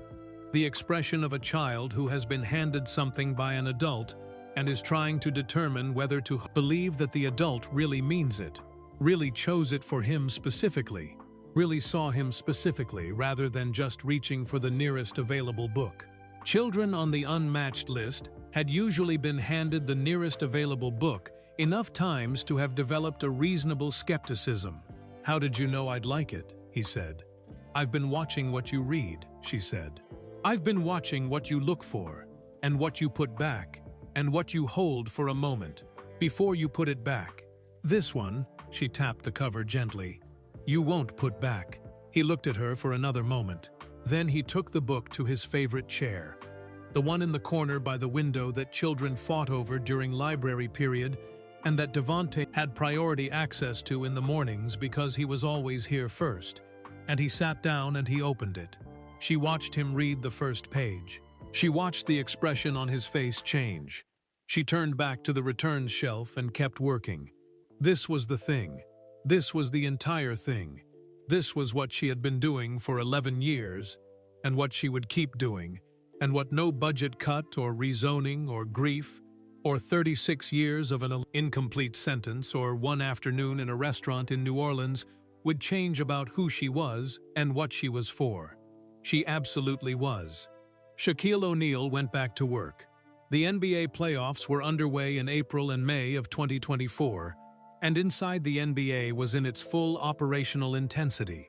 The long broadcast nights, the live analysis, the chemistry between four men who had been sitting at the same desk for years and had developed the particular fluency of people who have argued about the same subject from the same positions so many times that they can anticipate each other's sentences and redirect each other's conclusions before they fully form. He was at the desk. He was sharp. He was funny in the ways that made the show what it was. The eruptions of genuine laughter, the running arguments with Barkley that had their own internal logic and their own audience who tuned in partly for the basketball analysis and partly for the specific theater of two enormous retired athletes disagreeing about everything with the total commitment of men who are constitutionally incapable of doing anything halfway. He was also, for the first time in a long time, present in a way that was different from performance. This is a distinction that is hard to explain to someone who has never performed themselves for 30 years and then stopped. Performance and presence can look identical from the outside. They feel completely different from the inside. Performance is managed. You are monitoring the room and monitoring yourself simultaneously, making adjustments, staying ahead of what the room needs, never fully landing inside the moment because you are always preparing the next one. Presence is just being there, inside the moment as it happens, not ahead of it, not managing it, just in it. He was more in it. His co-workers felt it. His producers felt it. The audience, which can sense things about people on television that they cannot always articulate, felt it in the way that audiences feel the difference between someone performing warmth and someone actually being warm. He received more personal letters than usual that spring. Not fan mail. He had always received fan mail, in quantities that required a staff to manage. Personal letters. Letters from people who said something about him felt different, felt more accessible, felt like a man who had put something down and was lighter for the putting down. Many of these people did not know how to say it precisely, but they were gesturing at something real. He read them. He usually didn't read them. He had them read and summarized. That spring, he read them. In July of 2024, he visited Newark. He went for foundation business, a partnership event with several Newark public schools, a presentation about a new scholarship program, the kind of public-facing work that he had been doing for 20 years, and that was genuine and substantive, and that he did not do for the optics of it, but because Lucille O'Neill had raised him with the understanding that resources were not for accumulating, but for circulating, and that a man who did not give back was not a man she had raised. He arranged, through a mutual contact, to stop at Oliver Street Elementary School. He did not announce this publicly in advance. He did not bring cameras. He brought himself and one member of his team and a van full of books. 500 new titles for the school library, purchased through the foundation, chosen in consultation with a librarian whose reading list he trusted more than any he had ever encountered. He had sent her the proposed list 3 weeks before. She had sent it back with 47 specific amendments and a note that said, "You have too many books that tell children who to be. You need more books that ask children who they are. I've fixed it." He had sent the amended list to the purchasing team without changing a single title. He arrived at Oliver Street Elementary on a Thursday morning in the second week of July. The school was in summer session, a remedial and enrichment program for students who needed the extra time. The hallways were quieter than they would be in September, but not empty. There were children moving between rooms, a reading program underway in the gymnasium, the specific summer school smell of a building that is being used at partial capacity in July heat, pencil shavings and industrial floor cleaner, and something underneath it that was just the accumulated presence of children, which has a smell that cannot be manufactured. Delphine was in the library. Of course she was in the library. She was reshelving. She had a cart beside her, and she was moving through the stacks with the focused efficiency of someone who knows exactly where every book belongs, because she put every book there herself, and who finds the work of reshelving meditative in the way that any repeated physical task with clear outcomes can become meditative when you have done it long enough. She heard him before she saw him, which was always the case with Shaquille O'Neal. His footsteps have a particular quality, a weight and a rhythm that announces itself before the body, that makes it comes into view. She did not stop reshelving. "You're early," she said, without turning around. "I'm on time," he said. "You told the office 9:30. It's 9:17. That's close to on time." She turned around. She looked at him. He was standing in the doorway of Oliver Street Elementary's school library, a room that she had rebuilt from a collection of 400 outdated titles to a living, current, carefully chosen library of over 4,000 books through 11 years of grant applications and donation drives and budget arguments, and the specific, sustained stubbornness of a woman who had decided what these children deserved and intended to make sure they had it. He was holding a box. Behind him in the hallway were his team member and a dolly stacked with more boxes. 500, she said. 512, he said. I added 12. She raised an eyebrow. You added 12. Which 12? Garcia Marquez, he said. 4 titles. Your father's author. I figured the library that you built should have your father's author on the shelf. He paused. I also added 2 Zora Neale Hurston. She looked at him for a moment. Even though you think the ending is a defeat, she said. I've been reconsidering my position, he said. She turned back to the shelf. She placed the book in her hand in its correct location. She smoothed the spine with 2 fingers. the way she always did when shelving a book she cared about. "Put the boxes over there," she said, indicating the processing table along the wall. "I'll catalog them this afternoon." "You're not going to say thank you?" he said. She turned to look at him again.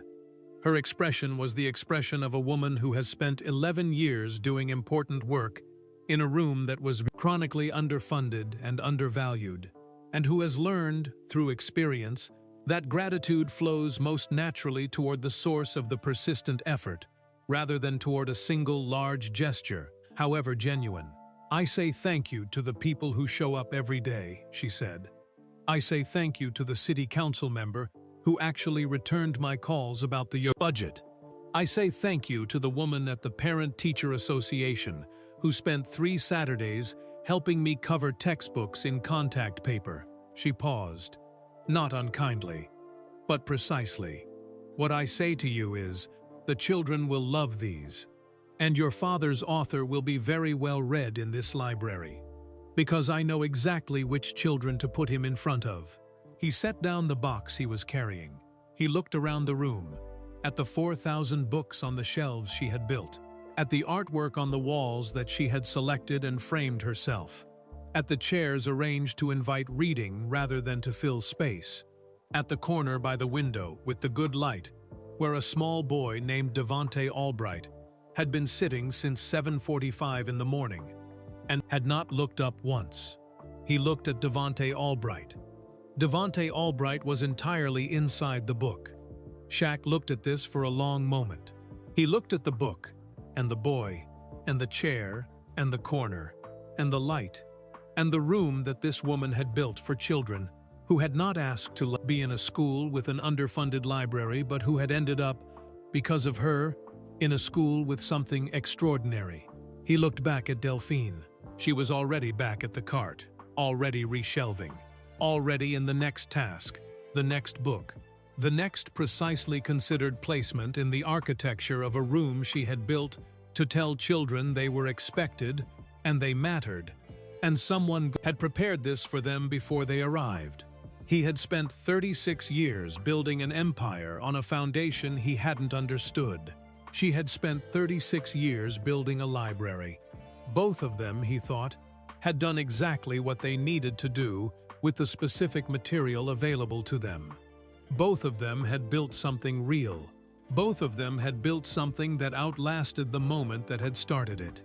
Neither of them had wasted a day. In September of 2024, Camille Morris began her first year at Howard University in Washington, D.C. She moved into her dormitory on a Saturday with Delphine's help, the two of them making the trip in Delphine's sensible Honda, the car loaded with the things a college student needs and the things a mother insists a college student needs, whether they think they need them or not. They assembled the furniture from flat-pack boxes with the efficient, task-focused teamwork of two people who have been solving practical problems together for 17 years. When the room was assembled and the sheets were on the bed and the books were on the small desk shelf, Camille had brought 6 books, which Delphine had not commented on, though she had counted. Delphine stood in the middle of the dormitory room and looked at her daughter. Camille was 17 years old, and she had her mother's cheekbones and her grandfather's Louisiana through Newark steadiness, and her father's tendency to fill a room with energy. And she was about to become whatever she was going to become. And there was nothing left for Delphine to do except let the becoming happen. "You're going to be extraordinary," Delphine said. "You've always said that," Camille said, "because it has always been true." Camille looked at her. "Mom, are you going to cry?" "Absolutely not," Delphine said. Then 1 beat later, "Go find your dining hall. I need a minute." Camille hugged her. A long one. The kind that a child gives a parent when they are old enough to understand what a parent has given them and young enough to still be unself-conscious about showing it. Then she picked up her lanyard with her student ID and her room key, and she walked out the door and down the hallway, and she did not look back, because she was ready, because she had been raised to be ready. Because a woman who had made red beans and rice on Tuesdays and rebuilt a library from nothing and carried a sentence for 36 years before delivering it in the right room at the right time had prepared her, completely, for the next thing. Delphine stood in the dormitory room for exactly the minute she had requested. She looked at the books on the desk shelf. One of them was Their Eyes Were Watching God, by Zora Neale Hurston. She picked it up. She opened it to the last page. She read the last paragraph. Not because she needed to. She had the last paragraph memorized the way she had the last paragraphs of 20 beloved books memorized, held inside her the way her father had held Garcia Marquez inside him through 30 years of dock work and diabetes, and the beautiful, ordinary difficulty of a life worth living. She read it anyway. She closed the book. She put it back on the shelf, spine outward. Exactly right. She picked up her car keys. She drove back to Newark. In October of 2024, Inside the NBA began its new season coverage. Shaq sat at the desk. Barkley sat at the desk. Kenny Smith sat at the desk. Ernie Johnson sat at the desk. The lights came up and the cameras found their marks, and the show that had been doing this for 25 years did it again, with the particular ease of something that has been practiced long enough to become instinct. At one point in the broadcast, a natural pause in the conversation, the kind that happens in live television when the panel has made its point and is waiting for the next segment, Ernie Johnson turned to Shaq and said something that he sometimes said when the moment felt right for it, which was, "You seem good tonight, Shaq." It was not a question. It was an observation from a man who had been sitting beside him for a decade and knew the difference between the versions. Shaq looked at him. He looked at the camera. He thought, quickly, privately, in the half-second available to him before the broadcast continued, about a booth at Dookie Chase's restaurant on Orleans Avenue in New Orleans on a Saturday afternoon in April. About 40 seconds of silence. About a hummingbird on a cardigan pocket.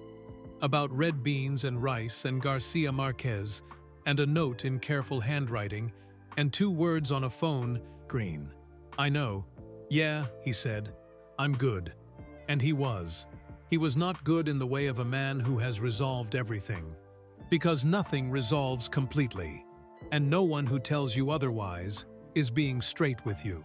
He was good in the way of a man who has set something down and discovered that his hands, freed from the carrying, are more available for everything else. For the work, and the children, and the television desk, and the foundation, and the morning phone calls and the late-night thoughts and the full, specific, unrepeatable life that was his, and that had always been his, and that was, now, finally, entirely present to him. He was good in the way that Lucille O'Neal had meant when she said good. Not comfortable, not finished, present. The note that Shaquille O'Neal slid through Delphine Corrette's locker on a Tuesday morning in March of 1988 no longer exists. It was kept in a cedar box on a dresser in Newark, New Jersey for almost 2 years, alongside a grandmother's St. Christopher medal and a photograph of Gustave and Yvette at Mardi Gras in 1974, and a folded program from a school play performed by an 11-year-old girl who had not yet become the woman she would become. It was kept because of the handwriting, which was careful, because of the honesty, which was plain, because of what it asked for, which was simply to be known. It was lost in a move in 1990, not thrown away. Lost, which is different, which is the way meaningful things sometimes disappear, not because they are discarded, but because life moves faster than our ability to keep track of. Everything that matters. The note is gone. But Delphine Corrette Morris told Shaquille O'Neal, at a table at Dookie Chase's restaurant on a Saturday afternoon in April of 2024, as they were putting on their coats to leave, that she had read it. That she had read it more than once. That she had kept it for as long as she'd had it, not because she knew what to do with what it made her feel, but because it seemed wrong to throw away something that had been written with that much care. He asked what it had said. She looked at him. "You know what it said," she said. "You wrote it." "I know what I meant," he said. "I want to know what you read." She thought about this for a moment. The way she thought about everything that deserved thought, fully and without rushing. "I read a boy who was not afraid to say a true thing," she said, in careful handwriting, to someone he barely knew, at 14. When everything is terrifying, and saying a true thing to someone you barely know is the most terrifying thing of all. She paused. "I read someone who was going to be something. I didn't know what yet, but I read that." He was quiet for a moment. "Why didn't that make you write back?" he said. Not with accusation, with genuine curiosity. The curiosity of a man who has finally arrived at the question and is not afraid of the answer. She looked at him with the steady, undefended directness that had characterized everything about her since he walked into Dookie Chase's that afternoon. "Because I was 14, she said, "and I was scared, and my father was sick, and I didn't know yet that the things that scare you are usually the things most worth doing." She paused. "I know that now." "So do I," he said. They walked out of Dookie Chase's restaurant into the New Orleans afternoon, into the warm April air and the smell of the city and the sound of it, which is unlike the sound of any other city, which carries music in it even when there is no music playing, which is the sound of a place that has survived everything and decided to celebrate. Anyway, he got in his car, she got in hers. They drove in different directions, through a city that had held this story before it knew it was holding it, in its walls and its restaurants, and its live oak trees and its St. Charles streetcar, and its gold afternoon light, and its particular understanding that the most important things take time, and that time, given enough of it, is almost always enough. Almost. Camille Morris is in her second year at Howard University. She is studying environmental law. She has a 3.9 GPA. She attended a networking event in the spring of 2025, organized through the Shaquille O'Neal Foundation's HBCU Partnership Program. She met 4 people at that event who she has described to her mother as exactly the people she needed to meet at exactly the right time. Delphine told her that was not an accident. Camille said, "I know, Mom. Delphine Corrette Morris is still the school librarian at Oliver Street Elementary in Newark, New Jersey. The library collection stands at 4,512 titles as of the fall of 2024. She submitted a grant application in August that, if successful, will fund a digital archive component that she has been planning for 3 years. She has not heard back yet. She is not worried. She has been doing this long enough to know that the right things eventually arrive, even when they take longer than they should, even when the waiting is unreasonable. She has patience for the things that are worth waiting for. She always did. Gustave Corette's worn paperback copy of 100 Years of Solitude, the one with the cracked spine and the pencil underlinings, the one he kept in his work locker at Port Newark through 30 years of dock work, is on the shelf above Delphine's desk at Oliver Street Elementary. Not in the collection, not available for checkout. Just there, where she can see it, in the place where the things that are load-bearing live. Marcus Teal is still in Atlanta. He still runs his contracting business. He calls Shaq on the first Sunday of every month, which is a tradition they established in 1992 and have maintained across 32 years and 4 area codes and every major event in both of their lives. The calls last between 20 minutes and 2 hours depending on what there is to say. In May of 2025, at the end of one of the longer calls, Marcus said, "I've been thinking about what you told me, about handing people incomplete things." "Yeah?" Shaq said. "I called my daughter," Marcus said. "We talked for 3 hours. I said some things I should have said a long time ago." Shaq was quiet for a moment. "How'd that go?" he said. "She cried," Marcus said. "I cried. Her mother cried in the other room and pretended she wasn't listening." A pause. "It went good, man. It went really good. Shaquille O'Neal is still on Inside the NBA. He is still building things. He is still the most recognizable man in any room he enters, and is still, underneath all of it, The boy who wrote a careful note and slid it through a locker and walked away without looking back, and carried the silence of the not writing back for 36 years, until a Tuesday night in October of 2020, when a Facebook algorithm did what Facebook algorithms do and surfaced a name and a cardigan and a hummingbird and the specific face of a woman who had been carrying her own half of an incomplete sentence for exactly as long as he had been carrying his. He thinks about his mother every day. He thinks about her in the morning, when the Florida light comes through the window at the particular angle that reminds him of something he cannot name but recognizes. He thinks about her when he sits at the television desk and the lights come up and he is, for the duration of the broadcast, the largest and loudest presence in the room.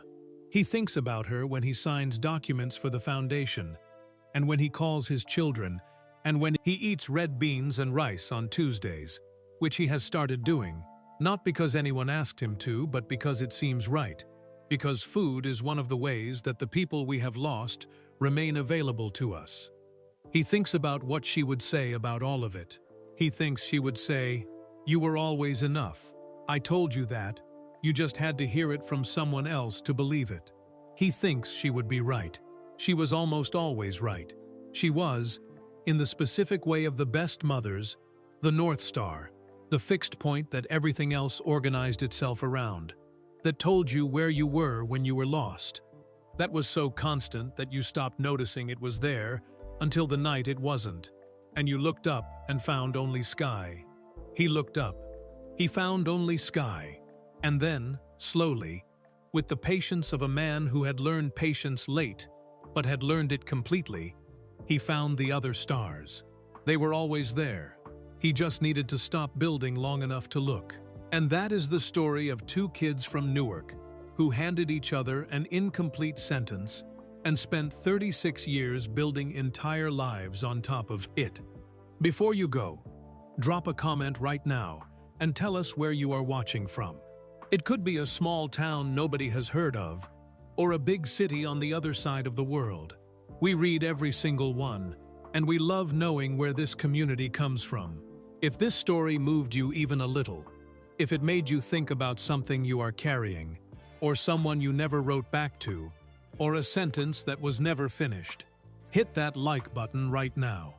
It takes 1 second, and it tells us to keep finding stories like this one. And if you believe that kindness is worth spreading, if you think the world gets a little better when people sit down and finally say the true thing to each other, subscribe to this channel. Every story we tell is built on that belief.